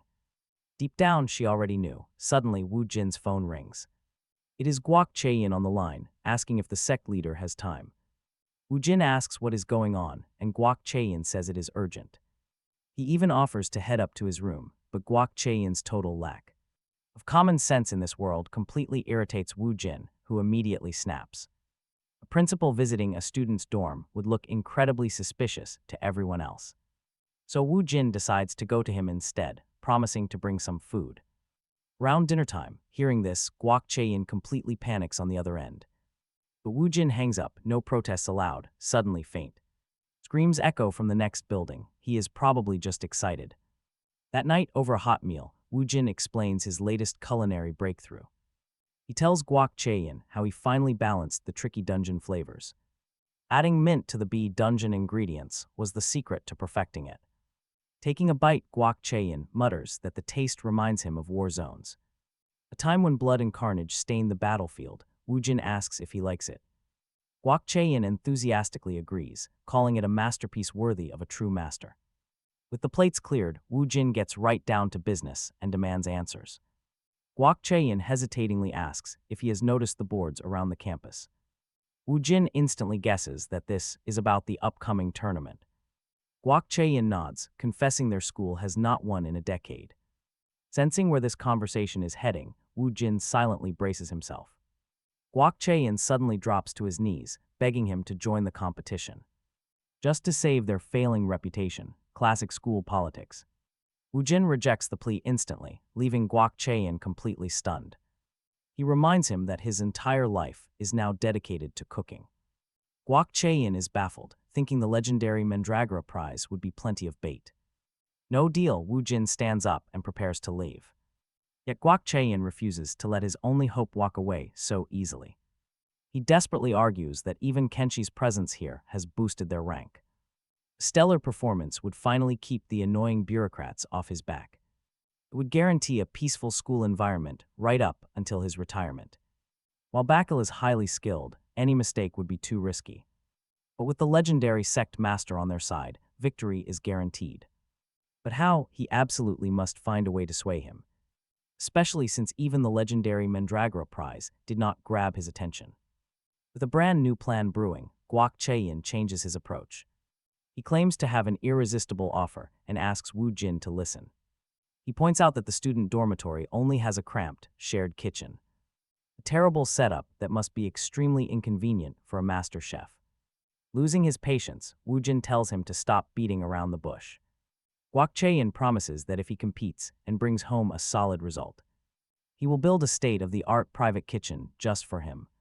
Surprised, Wu Jin admits the offer is tempting, but still not enough. Right at that tense moment, a sudden news broadcast flashes on the screen. The TV screen suddenly catches their attention. A top guild just cleared a dungeon and snatched a rare artifact headed straight to the auction block. The moment Wu Jin sees this epic hammer of fire on screen, he casually wants it. Guak looks completely horrified. A rank A dungeon treasure costs hundreds of millions. It makes absolutely no sense for someone so incredibly lazy to crave something valuable. But Wu Jin has a very specific, hilarious reason for his desire. Wait for it, he literally just wants to use the weapon for cracking nuts. The very next morning, the students are suddenly gathered inside the gym. With absolutely no explanation, confusion quickly spreads until Guak takes the stage. He demands total silence. Seeing Wu Jin standing right behind him makes things weirder. The crowd whispers. Guak clears his throat and reminds everyone of their duty. Their massive annual hunter tournament is officially starting in just 2 months. Even the teachers are baffled, wondering why he is so happy. Guak explains that while the school usually runs a brutal selection process, this year is completely different. 2 students were chosen without any trials. Those 2 special entries are the talented Bigalha and Wu Jin. Guak argues that Bigalha already proved her terrifying strength in the Killer Bee dungeon, while Wu Jin absolutely dominated both that raid and the Wild Boar Gate. To back up this highly controversial claim, Guak calls Kim Chiguk to the stage. Just moments ago backstage, Kim Chiguk was heavily regretting his life choices. Earlier, the director had cornered him in his office. Guak knew the truth. He knew Wu Jin was the real force behind Chiguk achievements. Guak offered to keep quiet, but only if Chiguk publicly supported his choice. Now standing on stage under the lights, Kim Chiguk takes the microphone. He introduces himself, admitting he is still new to the academy. Even so, he fully vouches for the insane combat skills of both students. As the crowd whispers in disbelief, Kim Chiguk quietly thinks to himself that if Bigalha was not enrolled here, no amount of money could keep him. He also recalls a very strange detail from the director office. Guak actually spoke to Wu Jin with deep respect, highly unusual for a student. After stepping down, Kim Chiguk is suddenly approached by an annoying reporter. The man quickly apologizes for the surprise and introduces himself as Quan Jongjin. Kim Chiguk immediately recognizes him as that pushy reporter from the Wild Boar Gate. Back then, Quan Jongjin seemed to be in the absolute worst mood. Irritated by the sudden ambush, Kim Chiguk listens to his urgent question. Did Kim Chiguk really recommend Wu Jin to represent their academy in the tournament? Caught completely off guard, Kim Chiguk asks where he heard that rumor. The reporter tells him the news has already spread everywhere. It has completely taken over the Academy online hunter network.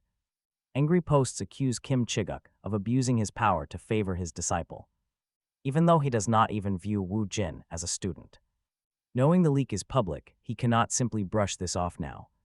The official recommendation is locked, but then a sudden thought hits him. And trust me, the prize is a mandrake, which means only one thing. It all makes total sense now. Wu Jin just wants to eat it.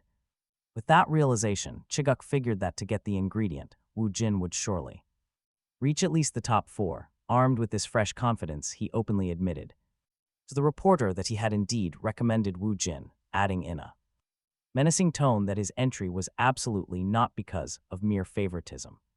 The news broadcast soon went live, announcing the entry of Chiguk's disciple, sparking a massive wave of hateful comments questioning the boy's true identity and skills. Soon enough, counterarticles popped up speculating that he might actually be powerful enough to reach the finals as master and disciple, focused entirely on secret training. Meanwhile, Wu Jin toured the massive space that would become his personal kitchen. Gouki asked how he liked it, and Wu Jin nodded, happily knowing he could never back out of the tournament now. With that kind of setup, refusing was impossible. When asked about customization, Wu Jin simply promised to think it over and give them an answer later. Gouki felt this entire investment was fully justified, considering the immense glory the young master would bring to their academy. He knew that nobody could ever match Wu Jin, viewing the other entrants as total amateurs. His sole concern was an upcoming auction for a legendary hammer he considered vital for his weapon crafting. Determined, Gouki promised Wu Jin he would secure that fire hammer at all costs. Wu Jin smiled and said his farewells, mentioning he had a class to catch. Out on campus, some students gossiped skeptically about Wu Jin's cooking, heavily doubting that food could actually boost a hunter's stats. Overhearing this disrespect, the little spirit girl flew into a quiet rage, snapping back that people were incredibly rude and needed to respect the master's cooking, since taste is everything. With that settled, she and Wu Jin headed straight to the gym.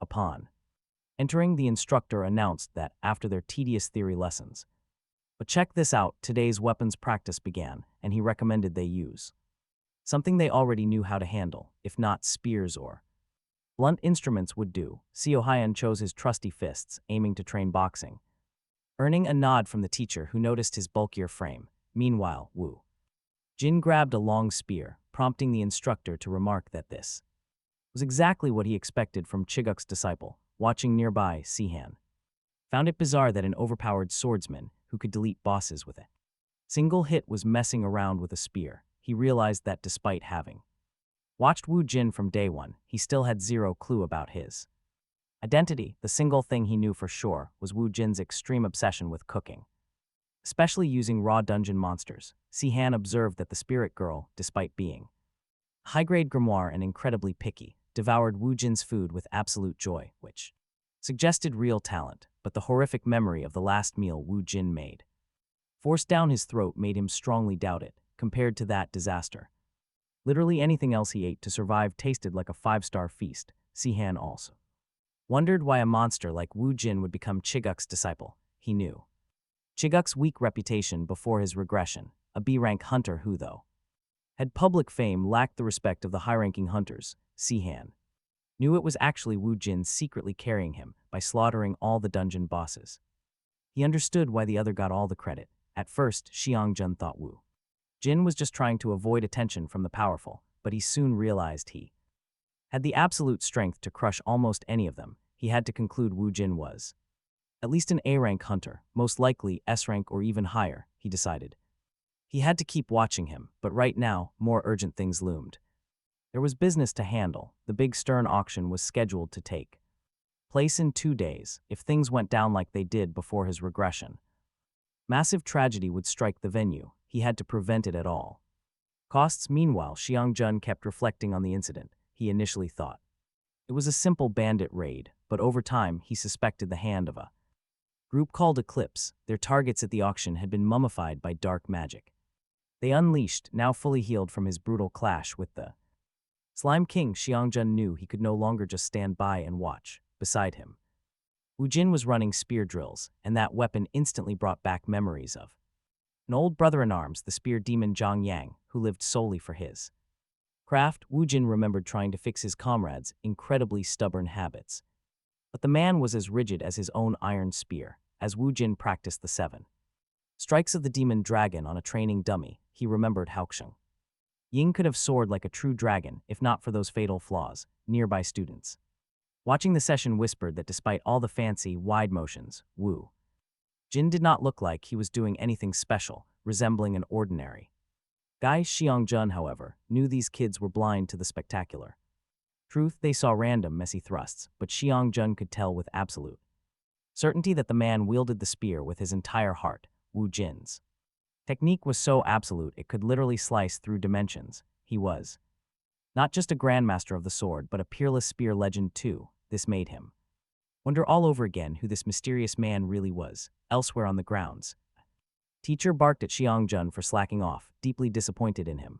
The stern guild stood proud as the 5th largest faction in South Korea, alongside Samju and Cheonik. While those two giants represented raw military might, the stern guild was all about financial dominance. Their massive empire covered manufacturing, high-end security, and global entertainment, leveraging elite hunters to build their massive brand. People said the absolute quickest way to get rich in Korea was aligning with Stern, and their most legendary business was the exclusive auction house. Entrance fees alone cost a staggering 500 million won. Top hunters constantly packed the place because they guaranteed top-tier, authentic gear.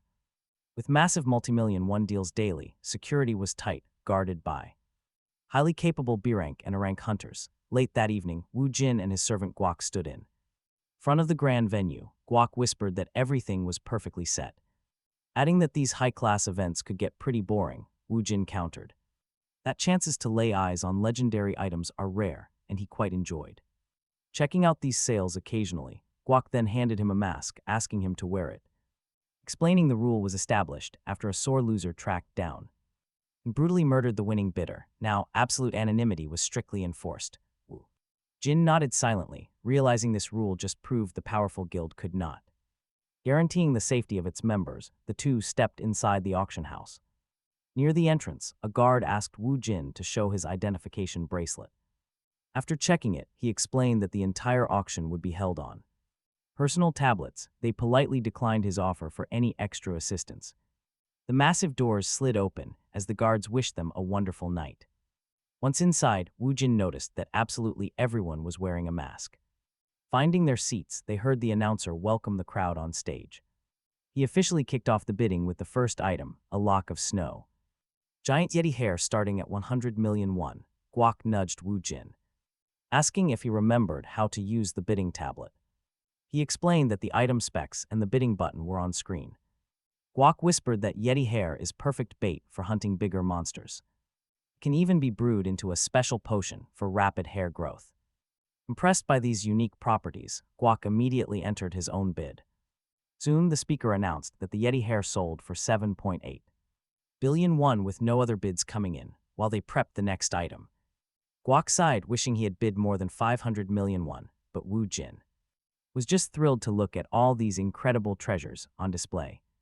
The auctioneer then revealed the next lot, a wyvern wing bone, extremely rare to find in such perfect shape. Seeing this, Wu Jin started daydreaming. Sandalwood for a great cutting board, and adamantium for ultimate kitchen knives. But he quickly caught himself, realizing he was getting way too greedy. If he kept wanting everything, he might lose what he already owned. At that moment, they announced the Hammer of Igni's Nest, an unidentified artifact from an A-rank dungeon starting at 1 billion won. This immediately grabbed the attention of both Guok and Wu Jin, who commented that seeing the weapon in person made his heart race. They nodded, and Guok placed the opening bid of 1 billion, hoping it would end there, knowing that 80% of unidentified items have terrible stats. Such gear is highly unpopular since nobody can easily praise them, and some cursed items have even killed their owners. Yet sometimes, these relics hold mind-blowing hidden abilities, which is why major guilds employ appraisers to study them.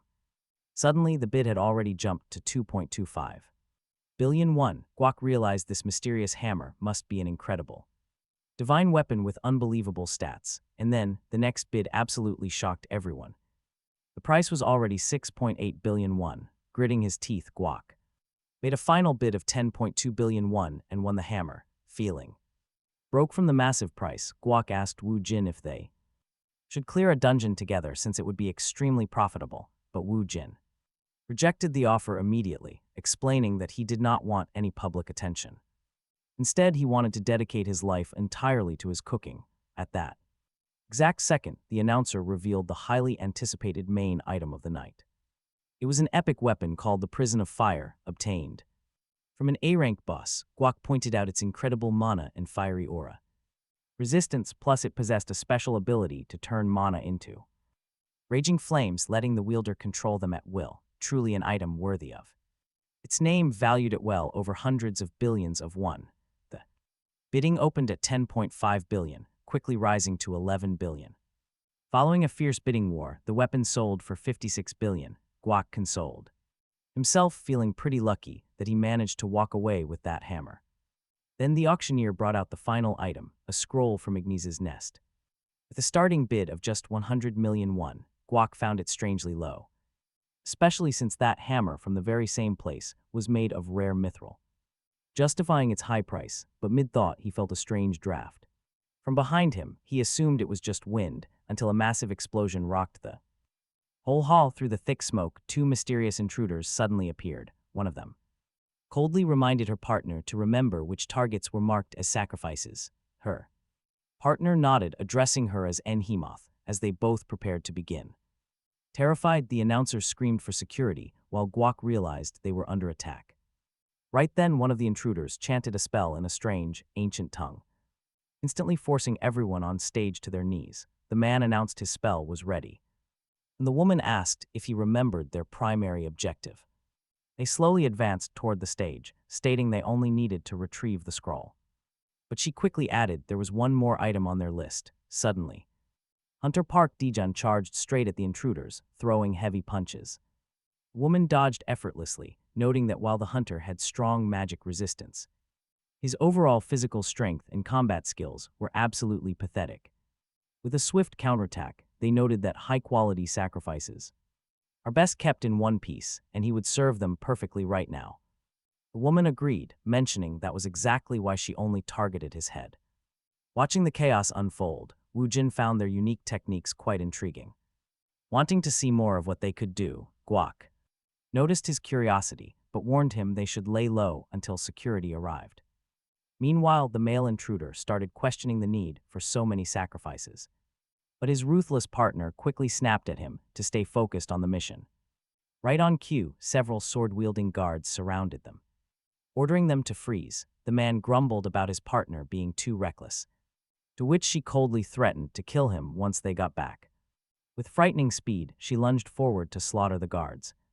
While her partner unleashed dark magic to bind them, Wu Jin watched closely, realizing these intruders were on a whole different level than academy kids. They seemed to be drawing mana straight from their very hearts. He also noticed their dark aura was nothing like the limited absorption technique he knew, which had obvious drawbacks. Looking at the woman, Wu Jin realized he had never seen such pure, overwhelming malice radiating from a person. She was like sadness incarnate. The dark magic user scolded his partner, complaining that she should have held back to preserve the quality of their sacrifices. But she snapped back that he was no better. He then muttered that they only needed to grab the scroll and that hammer, hearing that those two items were With the target close, Guak gets anxious. Wu Jin stands up, declaring he will handle it. Shocked by the leader's move, Guak nods in agreement. He quickly orders his staff to gather everyone and begin a swift evacuation. As Wu Jin walks toward the invaders, Guak knows they're completely doomed. They are the absolute unluckiest fools alive for provoking his wrath. Annoyed, Wu Jin sighs. He hates dealing with trash, but they cross the line. It has been way too long since some idiot tried to steal what belongs to him. He pities the lost lives, but in this world, weakness is the ultimate sin. Meanwhile, the dark sorcerer Harap is surprised to see Wu Jin calmly approaching. Sensing zero energy from him, he laughs at his reckless overconfidence. The girl tells Harap to focus on the ritual while she handles the target.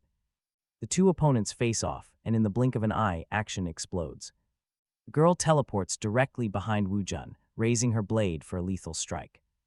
Yet he blocks her with effortless grace, leaving her utterly terrified. She cannot feel a single speck of aura from him, sparking total confusion. Wu Jin casually stops her strike barehanded, complaining that the attack is unpleasant. He shoves her back easily, prompting Harap to mock her weak effort. She fires back that Wu Jin is far stronger than they initially anticipated. She rushes in again, unleashing a flurry of strikes that he easily blocks. Panicking, she wonders where this monster came from with such insane skills. Realizing she is outmatched, she decides to unleash the forbidden power of impurity. Instantly, a dark aura erupts from her body as black flames engulf her eyes. Seeing this, Harap knows she is finally getting serious and steps in. He instantly unleashes a devastating dark spell straight at Wu Jin's exposed back. But once again, Wu Jin defends himself effortlessly with his bare hands. Harap is horrified that his ultimate strike was blocked so damn easily. Wu Jin stands completely unharmed, brushing off attacks fueled by pure negative emotions. The girl boasts that her impurity carries the agonizing weight of true despair. A filthy corruption meant to rot the mind and body from within. As Harap panics, Wu Jin simply yawns. He notes their weak attacks are barely a warm-up. Losing patience, Wu Jin delivers a brutal gut punch, sending her flying away. Cold sweat drips down Harap's face in panic. Their intel never mentioned a master of this insane caliber being at the auction. Realizing this is a massive disaster, he frantically begins to chant a forbidden dark spell. He mutters ancient words, wondering why Wu Jin just stands still. Honestly, Wu Jin wanted to see more of their powers, but he is done. He is utterly disgusted by their filthy energy. Harap trembles with doubt, but his true terror begins when Wu Jin finally moves. He summons the legendary Fire Prisoner Spear, deciding to borrow it for a bit. Wu Jin is quite impressed, as the spear transforms into raw, burning heat. It actually turns into pure fire, proving to be an absolutely incredible weapon. Harap gasps in shock. The flames are supposed to be bright red. But in Wu Jin's hands, they burn a terrifying, deep crimson. Watching from afar, Guok smiles, knowing his leader is finally getting serious. Dropping into a low stance, Wu Jin announces his strike, swifter than the wind. He bursts forward, blowing right past Harap to target Nehemat directly, while showering her with relentless Chiguk spear techniques. Wu Jin figures he should hold back since he still has so many questions for her. Meanwhile, Nehemat recognizes the vicious style, wondering what a member of the Ju clan is doing. In this place, as he keeps up the pressure, Wu Jin commands her to shut up, making it clear that he asks the questions, demanding to know her true objectives. Instantly, Nehemat leaps back, screaming that she is done with this, and yelling at Wu Jin to stop playing games. She finally realizes he is easily parrying her best moves, while his own counterstrikes are becoming dangerously precise. Meanwhile, Harap prepares a new spell. He warns Wu Jin not to dare challenge them, dismissing his confidence as mere empty bravado. Still, Nehemat realizes that while she once saw flaws in his flashy spiral spear, its true purpose is actually a swift barrage of cold, calculated strikes meant to kill. Before she can even process this brutal truth, she is caught in a flurry of vicious spear thrusts. Yet, she somehow keeps her footing. Harap quickly asks if she is okay. Nehemat tells him to prepare the bottomless pit, promising she will stall the warrior. The mage protests, urging a quick retreat to regroup. But she snaps back. The organization will never forgive a failed mission. Knowing she is right, Harap quickly gives in and unleashes a terrifying dark spell, wrapping Nehemat in a shroud of black energy. Wu Jin just watches the spectacle calmly, coldly noting that they are finally putting up a real fight. Suddenly, Nehemat begins to transform, morphing into a terrifying shadow creature with 6 massive arms. With that, she promises that Wu Jin is going to suffer a slow, agonizing death. He realizes she wrapped her body in dark energy, pure defense. She lunges forward, throwing a rapid flurry of shadowy fists, but he deflects every single punch with his spear like it is nothing. She got a major boost, but she is swinging blindly, charging like an angry bull. Then Wu Jin kicks her away, too easy, calling her efforts completely useless. Enraged at her inability to land even a single clean hit despite tapping into all her power, she loses her mind. Even after activating her Yaka form, Wu Jin calmly notes her basics are laughably weak, though he grudgingly praises her excellent control of energy. Naturally, this casual compliment only drives her into an absolute fury. She screams that his ego is intolerable and she will tear him to absolute shreds. Unleashing her chaotic dance technique, she rushes him again, but Wu Jin calmly deflects every blow. Then, with zero effort, he drives his spear right through her. Leaving her staring in absolute shock, Wu Jin mutters that her power is completely pathetic and skill alone will never be enough to stop him. Suddenly, Harap screams out to Nehemat, telling her the trap is set. And the bottomless pit is ready to trigger. Instantly, massive black walls erupt from the ground, trapping Wu Jin inside as Nehemat smirks, promising he will pay for his arrogance. In a flash, darkness swallows him whole. Pure darkness, Harab proudly claims this domain as his unique technique, the result of a lifetime of training, built to drain his opponent's power and scramble their senses. He is absolutely sure that no matter the hunter's strength, they do not stand a single chance inside. Suddenly, Nehemat appears right behind Wu Jin to whisper in his ear, mockingly asking if he is struggling since he suddenly went quiet.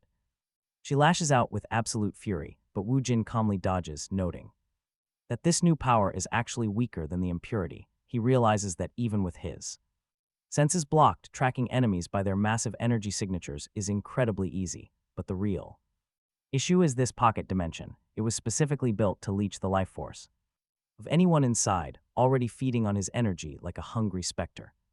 He knows this curse is so incredibly toxic that even highly powerful experts would struggle to survive it, but his focus is suddenly shattered. When he takes a sudden blow, Nehemat mocks him for his earlier arrogance. Claiming he is finally starting to slow down, she sneers that the longer you spend in this endless void, the weaker and more exhausted you become. Then she mockingly asks if he will surrender to the void or to her bare hands before Nehemat can finish. Wu Jin, completely out of patience, flashes directly right in front of her, calling her a total lunatic. With one swift strike, he impales her entire body with his fiery spear, telling her to finally shut up. Seeing Nehemat taken down with just one blow, even with the dark domain boosting her, Harab falls into absolute despair. Staring in utter shock, Harab simply cannot comprehend how Wu Jin is completely unfazed by this bottomless pit. Why hasn't this guy turned into a dried up mummy yet? Sensing the massive reserves of energy still inside Wu Jin, he finally realizes the hunter's true goal is to shatter this technique. Entirely furious, Harab screams that it is impossible. This is his ultimate signature move, the culmination of his entire life's work. Gripping his spear, Jin remembers his trusted brother in arms, Zhang Haiyang, who always stood beside him, wielding this exact same weapon to shield his back. Snapping back to the present, he knows that while Zhang Haiyang is gone, his legacy lives on through this spear. Harab grows increasingly desperate, throwing wild, frantic shadow attacks, but Wu Jin simply drops into a fighting stance. He calls out the seventh form, First Palm Demon Dragon. Watch this. He summons a massive fire dragon that completely obliterates the pitch-black void within the absolute blink of an eye. Wu Jin appears right in front of Harab, asking if he has anything else, or if this is the end of the line. Trembling with sheer terror, Harab only hears Wu Jin declare his doom, demanding his true name and his master's ultimate goal. Panicking completely, Harab starts praying frantically, desperately screaming to his dark god of chaos and begging his master for the strength to survive this. He keeps muttering dark incantations in an eerie, ancient tongue until a sinister aura begins flowing from his trembling body. Thanking his god for answering, he offers up his very soul as payment, but before he can act, this terrifying force completely takes over, his physical body stealing all control. Watching this play out, Wu Jin immediately senses that unlike Nehemat's previous transformation, this has completely shifted the atmosphere. The dark ritual is finished, and the god of chaos, now possessing Harab, coldly announces that he has been watching these weak mortals. All their efforts fail. Consumed by darkness, the Lord of Chaos appears. He announces his grand plan for this world, while Wu Jin simply wonders what happened to Harab. The Dark Lord notices Wu Jin's calm. It is unusual. He admits it was worth coming here in person. He offers a deal: swear loyalty to the eclipse and receive legendary power. Wu Jin rejects it instantly. He has no interest. Cooking is his current life. Enraged, the Lord of Chaos attacks. He vows to make him submit. Dark energy fills the room. But before he can strike, Wu Jin drives a spear into his chest. Crimson flames explode. the Lord of Chaos cannot believe his eyes. A mere mortal has rejected his grace. His physical form begins to fade. He sneers his final threat. Will Wu Jin be this calm when they meet again? With those final words, the dark energy completely vanishes from the area. Guok falls to his knees, praying to his master, the heavenly demon. He shall rule forever. Everyone must submit, but Wu Jin interrupts him. Has Guok ever heard of the Lord of Chaos? Guok denies it. He offers to investigate, but Wu Jin prefers to handle it alone. He regrets facing the boss without learning his actual, true objectives. They only attacked the auction to use the crowd as a sacrifice. But their power source and grand plan remain a complete mystery. Still, Wu Jin must escape quickly before more curious onlookers arrive. He needs to investigate later. Soon, the crazy auction incident trends. Social media is completely flooded with the news for several days. Reports cover the death of Hangyam's supposedly invincible leader, Park Dion, while everyone wonders about the identity of the mysterious, masked spearman. Reading the reports, Xiang Jun realizes the future has been altered again. The auction was actually supposed to be hit by Nihemoth and Harap. Both are core figures in the eclipse and before his regression. They were powerful enemies he could never hope to defeat alone. Honestly, who wouldn't wonder? He is desperate to know who crushed them. He disguised himself as a guard. His goal, minimize damage. He patrolled the halls. He planted anti-magic artifacts. He eliminated dangerous future enemies. No mercy shown. Finally, he swapped the scroll. A fake was left behind. He was pleased with himself, yet something felt wrong. Who could have eliminated the two strongest auction bosses? Security footage showed a masked lancer. He used a spiral spear. The media thinks it is Chiguk, but Xiang Jun knows the truth. The real Chiguk would not last 2 minutes against those monsters. Who stole the spotlight? He even wonders if it was Wu Jin. But he quickly dismisses that. Wu Jin only cares about cooking. Besides, Wu Jin has no reason to use a basic spiral spear. He is far too powerful for that. Then a thought hits him. A crucial detail clicks. Before his regression, Chiguk never surpassed rank B, but now he is somehow already destroying the eclipse. Bosses acting as if he knew the organization's every move before it even happened. With this realization, Xiang Jun reached the only possible conclusion. Chiuk was also a regressor. Meanwhile, Wu Jin was busy cooking. The spiritist girl commented that the meat dish had a wonderfully rich aroma. When Wu Jin transferred the broth, she asked if he was already finished. But he explained there was still one highly important step left to do. He then wielded the heavy hammer he had acquired at the auction, stating that this tool was all he needed for the next stage. He praised the weight and grip, noting it could work for rice cakes. However, he clarified that for today's dish, he only needed the bones. He was suddenly interrupted by the unexpected appearance of bright status windows. Notifications stated that the necessary conditions had finally been met, that an unidentified spirit was awakening and starting to resonate. Both he and the girl were utterly confused by the strange notifications. Suddenly, an irritated voice emerged from the hammer, shouting a loud no. The spirit accused Wu Jin of being a complete ignoramus. He was boiling material meant for bone powder, demanding an apology. Wu Jin was completely lost, but the girl took offense. She was mad that the spirit called them clueless for enhancing flavor. Meanwhile, Wu Jin simply asked the shouting voice who he actually was. The spirit was shocked, but Wu Jin insisted on knowing his identity. Finally, he introduced himself as Schmidt, the emperor of the Black Hammer Empire. He was also a legendary blacksmith, but Wu Jin remained completely indifferent, just hammering away, driving Schmidt to total despair. The spirit screamed that moments like this required a lot more dialogue. Disagreeing completely, the spiritist girl called him a total weirdo. Schmidt snapped back, calling her an insect. Then a dark aura erupted.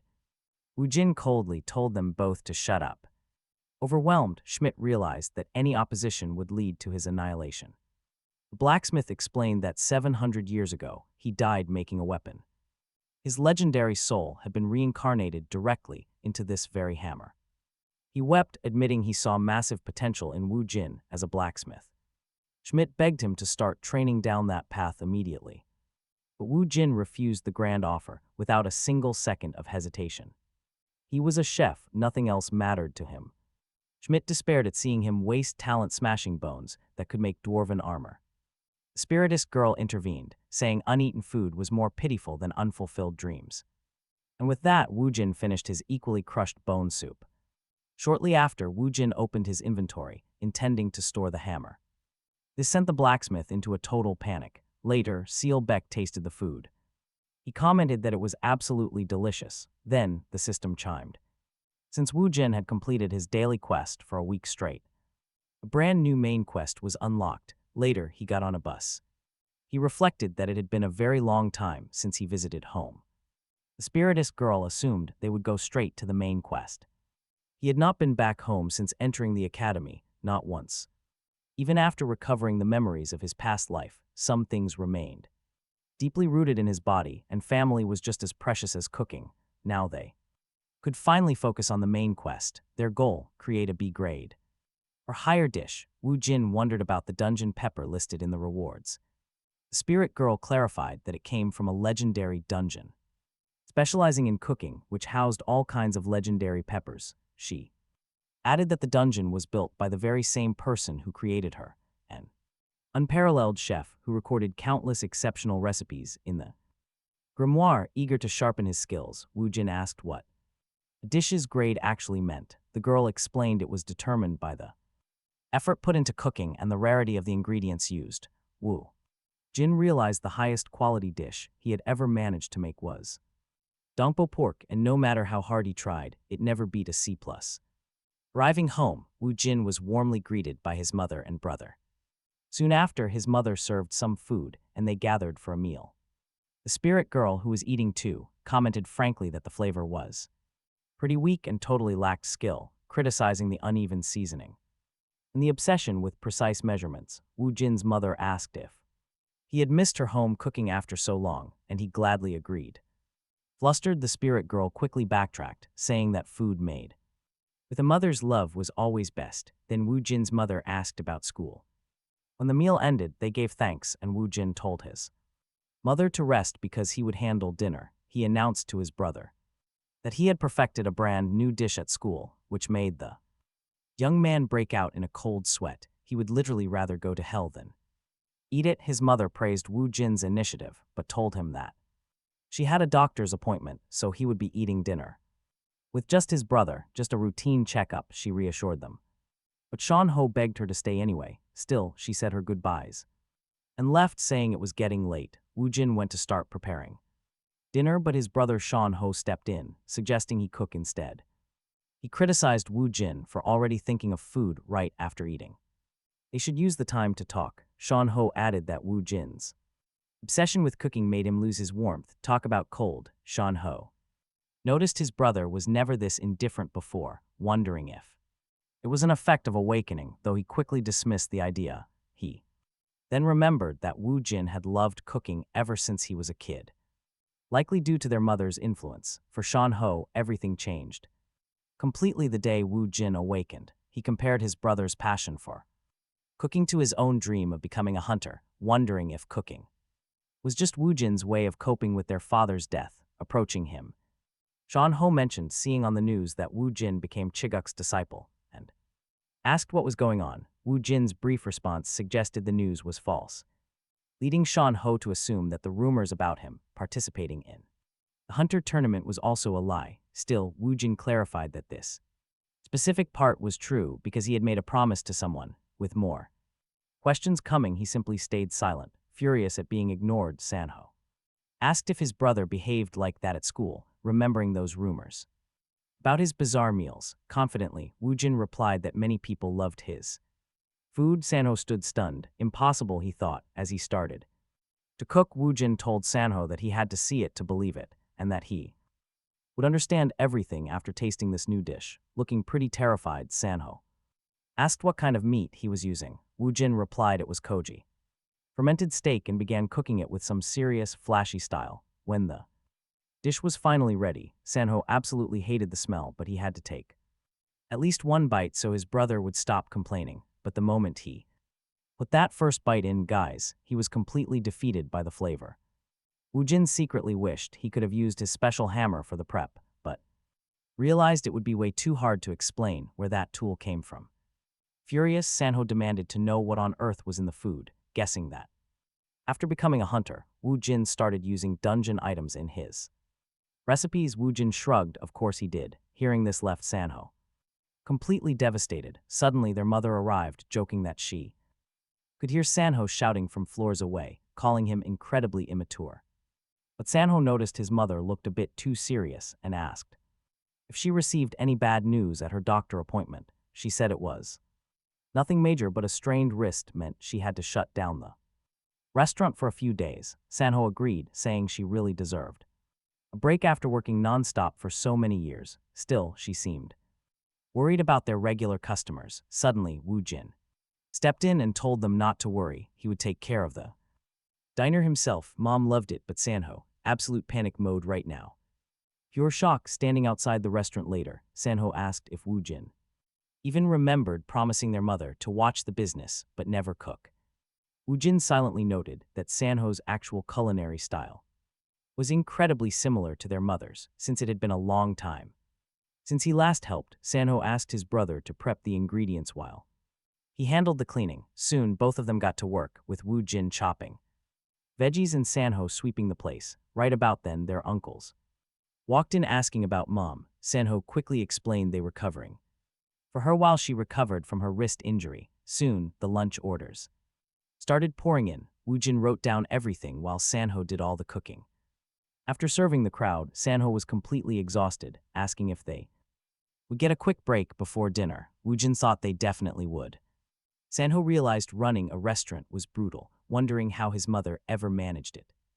Luckily, with the good money he was making, he wouldn't have to run this kind of business in the future. Suddenly, he felt something strange in his stomach. He told Wu Jin he desperately needed the bathroom, pleading with him not to touch the kitchen, repeating the warning one last time. Meanwhile, the guild leader Lai Zhonggil, commonly known as Erang, was walking down the street, reflecting on how he never expected the mighty Dayan to die so suddenly. Knowing he would now need to find someone to fill that vacant position, he still recalled the shock of watching Dayan vanish in an instant. On top of that, Erang kept complaining about aches, especially in his back. A nagging pain he never felt in his youth, but age had brought on. Still, he kept up his routine of visiting different local restaurants. A habit he formed after his favorite spot was destroyed by a gate. Stepping into Wu Jin's family restaurant, he noted the interior was old but well kept. It was exactly the kind of classic rundown spot that served amazing food. Truly a hidden gem. Wu Jin greeted him warmly, but Erang was skeptical of such a young owner. Doubting the quality of the kitchen, he decided to order something simple. But after taking the order, Wu Jin just stared blankly and walked away, leaving Erang to seriously question the service. Luckily, the spirit girl saw an opportunity.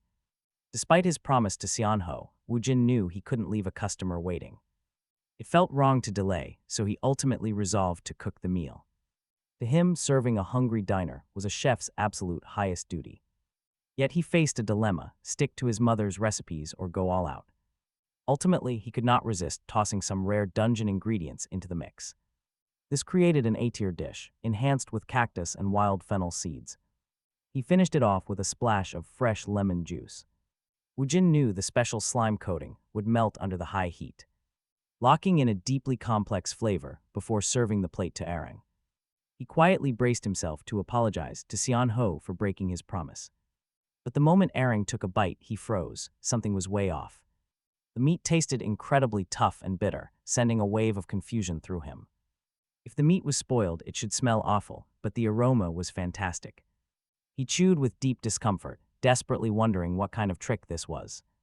As he complained, a glowing system prompt flashed right before his eyes.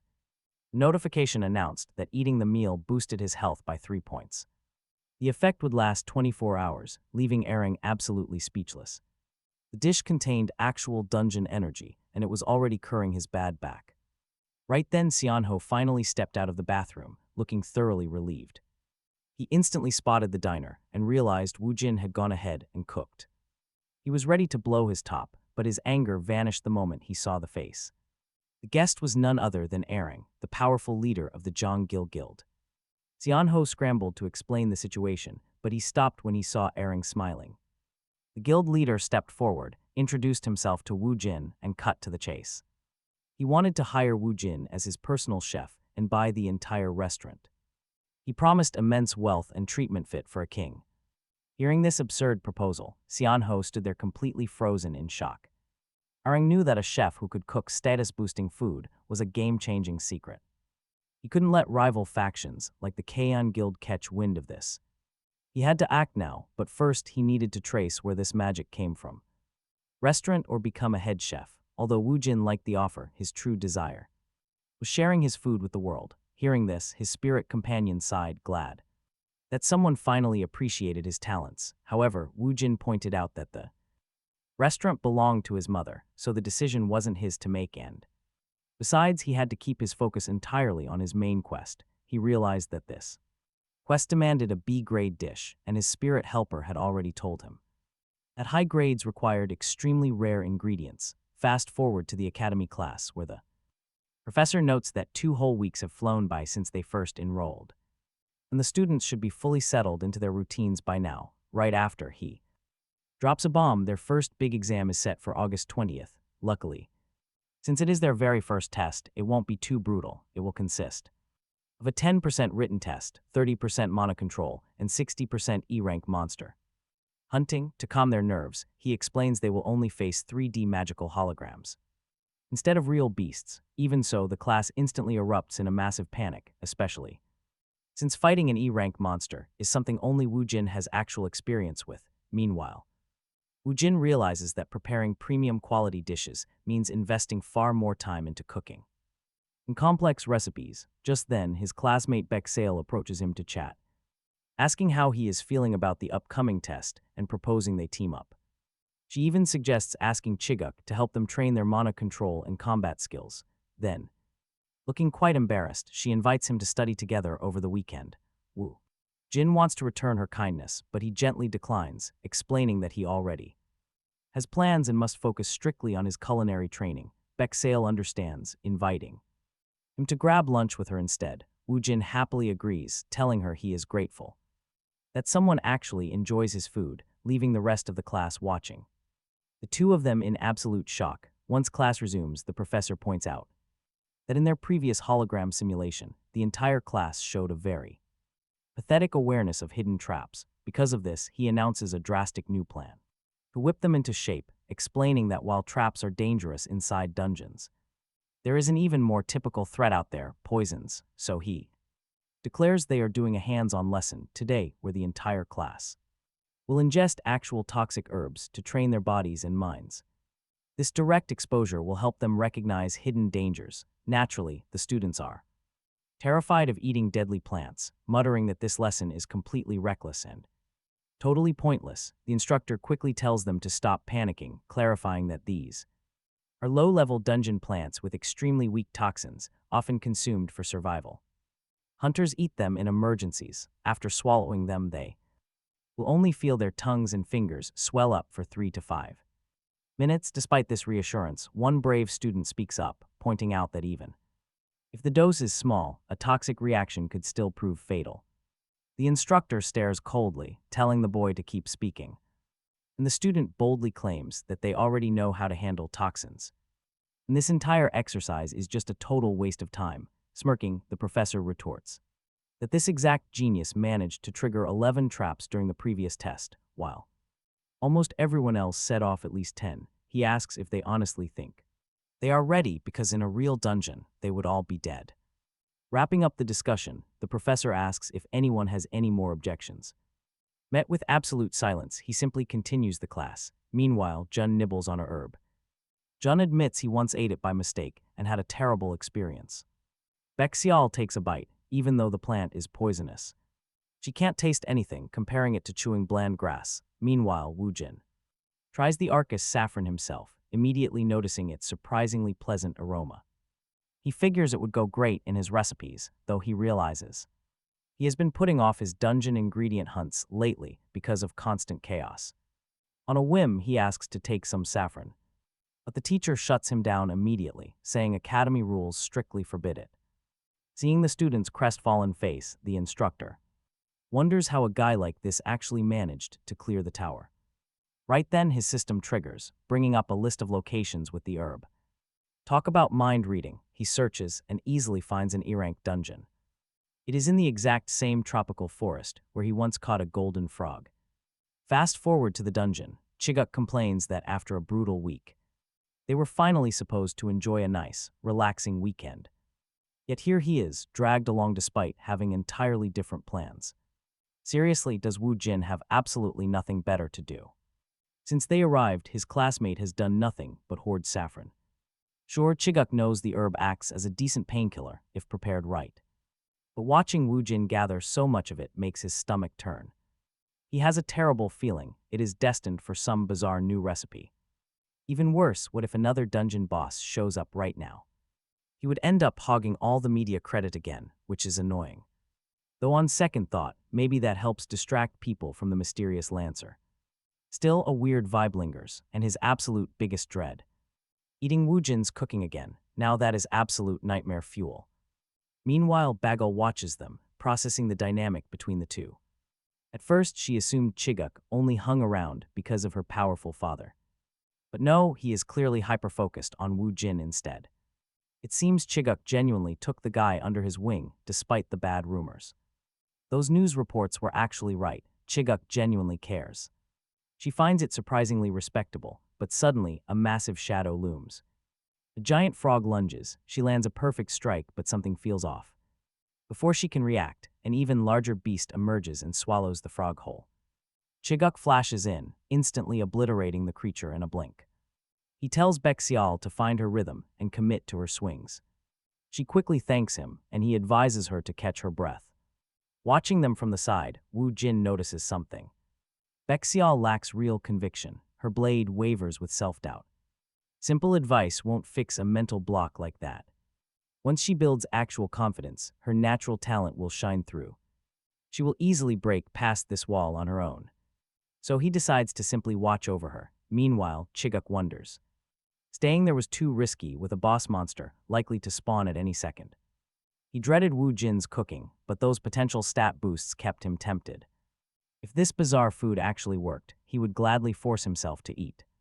Honestly, he had never heard of stats increasing just from eating ordinary dishes. But if Wu Jin possessed some legendary cooking skill, that would be totally insane. He could endure the sacrifice, but then he remembered the nightmare of past meals. Yeah, never mind, while he was quietly questioning Wu Jin's bizarre culinary obsession. Suddenly, he spotted him drinking straight from a glass vial and yelled to stop. Don't drink poison, he warned, but Wu Jin simply shrugged and said it tasted great. Just then, the system alerted Wu Jin that he successfully extracted snake venom. Chiguk froze. It was stupid to expect normal food from someone drinking literal poison. Wu Jin, however, was practically glowing with pure culinary excitement. He claimed the venom tasted incredibly salty with a lingering kick. It was totally different from the killer bee flavor. Now, his mind was racing. He already envisioned his next dish, confident it would reach B- rank. Suddenly, he announced they were leaving. Bexial and Chiguk stared in shock. Weren't they going to cook right here? Bexial asked anxiously. She wanted to know how long the dish would take to prepare. Wu Jin promised it would be ready tomorrow night, and he would call her. Chiguk felt relieved until a horrifying realization suddenly hit him. He would be stuck hanging out with this crazy guy all weekend. On dinner night, they finally met up at the academy cafeteria. Chiguk stared down at the deeply bizarre meal, wanting to run away immediately. But then Bexial smiled, asking if he was excited too. He seriously questioned her sanity at that moment. Now Chiguk got it. Wu Jin cleared a dangerous dungeon just for some saffron. Looking around, he noticed several others waiting for the same cruel culinary punishment. Talk about a tragic crowd. Then Bexial took her first bite. Remembering she loved the last dish, Chiguk braced himself. He wondered how tough her stomach was before asking for her opinion. She beamed, saying it was delicious, but noted the noodles felt strangely tingly. That made him even more terrified, but the promise of a stat boost lingered. Chiguk forced himself to try, reasoning that bad smells sometimes hide great flavors. He told himself bad smells often mean great flavors, but the first bite absolutely shocked his entire system. Choking, he described each sip of the bizarre broth as actual lightning striking his mouth. Honestly, the entire experience felt more like pure torture than dinner. Intrigued, Bexial asked Wu Jin exactly how he prepared the dish. He explained he got inspiration from Japanese tonin noodles, adding saffron to balance things. Throwing in ground boar meat and various sharp spices helped improve the texture. Bexial nodded happily, mentioning she could literally feel the bright sparks. Wu Jin proudly added that he refined actual snake venom for a salty kick. Surprised by their intense interest, he declared that eating was about appreciation. You have to appreciate the deep mystery behind the food, he claimed. Chiguk watched them talk normally about eating venom, completely dumbfounded by their logic. They really were a match made in heaven, but something else bothered him. He had to devour everything to get that status window. Determined, he swallowed. Down the rest in one gulp, ignoring the awful taste. After choking it down, he felt like he just survived an electric shock, all for a tiny stat boost. But as the seconds ticked by, that beautiful blue screen still did not pop up. Was it another failure just like last time? Suddenly, Wu Jin realized he was done. Beside him, Beeksil happily thanked him for the delicious meal. Meanwhile, Chiguk was busy whining about the lack of any status rewards.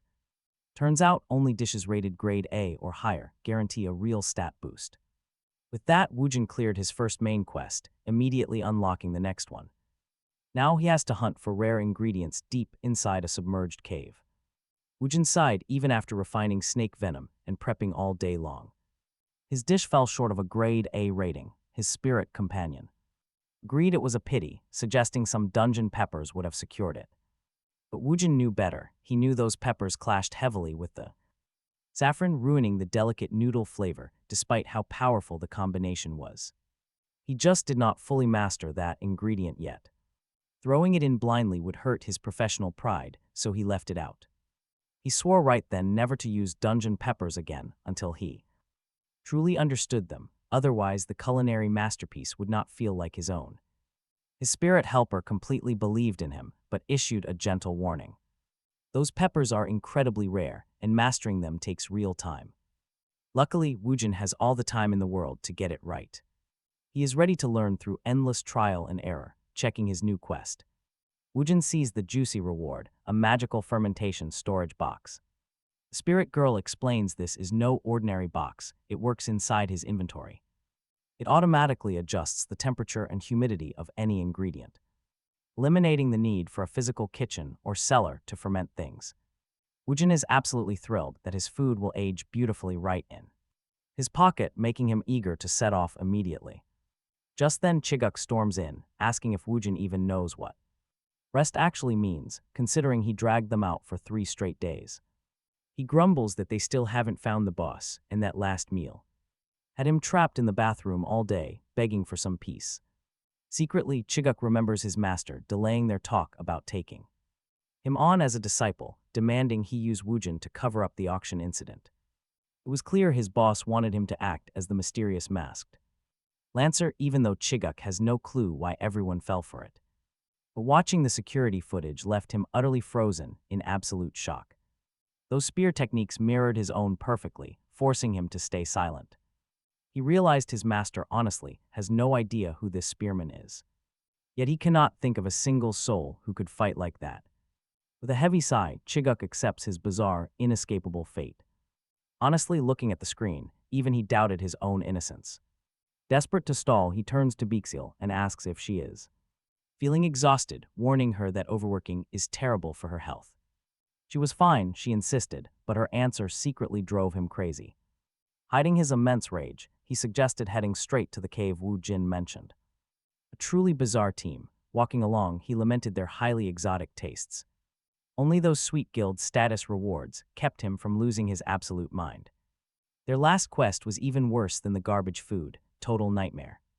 He took comfort in knowing this underwater cave was packed with other hunters. A sudden boss spawn here was highly unlikely. He felt totally safe. So time to focus on his public image. Then Wu Jin signaled departure. Down on the ocean floor, another team of hunters was currently struggling hard. A massive long-legged crab was overwhelming them with absolute bone-crushing pressure. With 0 healers, they were completely doomed. Then a sudden lethal strike. The crab was pierced clean through. Wu Jin and his crew had arrived. The rookie knight quickly apologized for letting the giant beast run totally wild. Chiguk just smiled. Don't worry about it, that clash was bound to happen.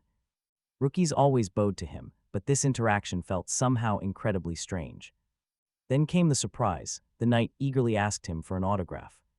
Amazing, right then, Chiguk realized his public status had absolutely skyrocketed. He told the starstruck hunter he had no paper but would remember next time. Meanwhile, the other party members gossiped about the super low boss spawn rate. Yet they knew if a monster appeared, Great Chiguk would effortlessly handle it. To them, Kim Chiguk was an absolute legend. They were utterly amazed.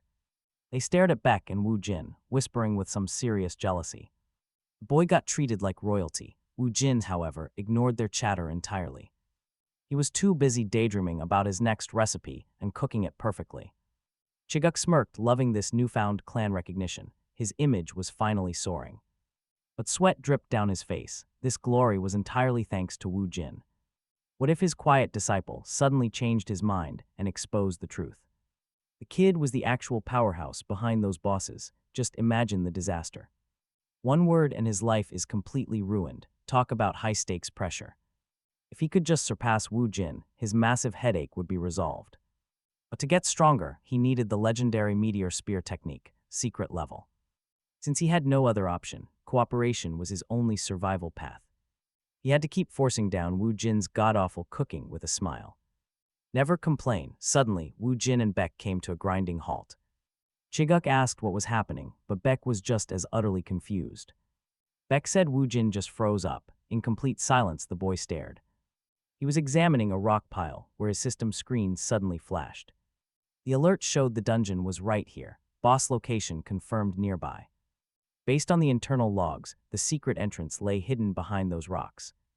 Approaching slowly, he spotted a barrier of pure magical energy sealing the way. This was a first. Intrigued, Wu Jin studied the complex shield carefully. The flow of power felt strange, yet it resembled ancient illusion arrays. His first thought was using brute force to smash it to pieces. But triggering an explosion might startle the hidden boss, ruining his hunt. He decided to break down its magical matrix first, suspicions totally confirmed. He noticed the barrier's weave was incredibly fine, complex like a formation, yet far more refined. With surgical precision, he carefully pulled back a thread of the barrier using his fingers. It is simple, he muttered, to tear down anything from just one tiny flaw. The moment he pulled, the dungeon entrance suddenly materialized, taking the entire party by surprise. Chiguk was absolutely stunned, convinced the portal had just spawned out nowhere, realizing that just standing around doing nothing was not the actual key. But before anyone could react, Wu Jin rushed straight inside the portal. The others frantically yelled for him to wait, terrified of what lay on the other side. Chiguk and Bayak leaped forward to chase him, but as they crossed the threshold, a sudden force blasted them right back. A glowing system warning instantly flashed, stating that the maximum number of dungeon players had already been reached. Chiguk wondered how that was possible until it clicked. Only Wu Jin had made it through. Inside the dungeon now, and get this, the view absolutely blows his mind. He noticed that even deep underwater, he could breathe perfectly normally and keep his movement as smooth as if he were on dry land. Right then, he realized something amazing. This was the very first time he had ever laid eyes on the ocean, since in his past life, he had only ever lived in the mountains. Gazing at the incredible blue depths, Wu Jin murmured that the underwater scenery, packed with countless fish and sea creatures, looked like a gorgeous, mysterious, beautiful painting. He wondered where Bayak and Chiguk had ended up. But the little spirit girls chimed in, saying his friends were likely resting, as they had complained earlier. Wu Jin recalled that only 2 days had actually passed since their last dungeon, meaning they were genuinely exhausted. To make it up to them, he decided he would pour his absolute heart and soul into the next meal. The spirit girls shared his amazement, finding this vibrant aquatic world truly extraordinary. During his exploration, Wu Jin gathered rare scorpia seaweed, which could serve as excellent armor, and an arachnia shell that provides temporary fire resistance. He noticed there was a massive abundance of ocean delicacies to harvest as cooking ingredients, yet he found absolutely no trace of his actual target, the limitless fisherman. To locate him, Wu Jin used a powerful sensing spell to sweep for miles until he finally caught a familiar energy about 10 miles ahead. He sprinted in that direction immediately, but his run was interrupted when a rogue figure suddenly lunged, attacking him and demanding to know who he was. Quickly parrying, Wu Jin noted that this attacker could disguise himself incredibly well without even relying on high-level stealth techniques. After just a brief moment, Wu Jin recognized the sharp features of Zhou Xiangjun. Xiangjun was completely taken aback, demanding to know what Wu Jin was doing there. Wu Jin offered a quick apology for the scare, claiming he had simply gotten lost. Highly skeptical that a hunter like Wu Jin could get lost in a secret dungeon, Xiangjun concluded that his rival was also hunting for the precious jewel of the sea. He revealed he desperately needed that treasure to unseal the high-level scroll he stole from the auction. Xiangjun had already figured out that to use such a dangerous artifact without any deadly side effects, he would first have to create a pure spirit stone. He had even activated a rare disguise item, never expecting to run into Wu Jin in a place like this, but now, meeting him under a false face was actually a major advantage. Keeping a totally straight face, he played along with fake sympathy for the lost hunter, silently resolving to never let him slip away again like he did back with the slimes. King's Dungeon. Xiangjun recalled that the limitless fisherman had a 500-meter territory and that a dark sect named Eclipse had already tried to capture it, only to fail miserably. Noting that the entire dungeon remained completely untouched, he assumed the Eclipse members had died. This worried him since he knew Wu Jin had skills to capture the beast easily. Meanwhile, Xiangjun wondered how to lure the fisherman when Wu Jin announced his sudden departure. Goodbye, said. Xiangjun watched with massive satisfaction as Wu Jin headed straight into the target territory, believing everything was playing out far easier than expected. Right then, a sudden system alert flashed confirming an intruder entered the zone. Meanwhile, Wu Jin sensed a massive energy rivaling a divine beast, thinking it would be interesting to watch. Instantly, the exact same warning popped up. Before he could even react, he stood face to face with the giant limitless fisherman boss. Wu Jin stood amazed, never having seen a fish of this truly colossal size, matching its epic title. He spotted torn clothing caught in the teeth, realizing the previous hunters had died. But the little spirit girl only grew incredibly excited at the sight. Pointing out its giant spikes as a delicacy, Wu Jin was surprised, admitting he thought she was shyer, but she declared she loved seafood. When he asked what specific meals she liked, the girl happily replied she would eat anything he prepared. Wu Jin began thinking that sushi or sashimi would be fantastic, plus steamed options. Suddenly, the gigantic fish snapped, charging forward to strike. Wu Jin felt a strange power, but dodged with ease. He knew that although the energy was weak, it carried the exact same vile, corrupted energy he had sensed at the auction. Then Wu Jin realized this dark presence was coming only from the monster mouth, concluding it must have eaten the Eclipse cult members, since not even a high-level hunter like Shin knew about this sect. They clearly hid their tracks while murdering people for power. Just watch this. As the beast fired beams from its mouth, Wu Jin, filled with fury, cursed this vile cult for ruining innocent lives, robbing them of ever enjoying a decent meal again, avoiding the blasts. He admitted he had seriously underestimated those shadowy figures back at the auction, deciding that any future encounter would end with absolute zero mercy. Striking instantly, Wu Jin launched his counterattack, combining his modified spiral spear and celestial net skills to shred the monster into pieces. Victory achieved. He noticed the power of the celestial net had been weaker than expected, meaning he would need to refine it later. But just as things settled, a violent earthquake shook the entire zone. Wu Jin tensed up, knowing sudden tremors like this were highly abnormal.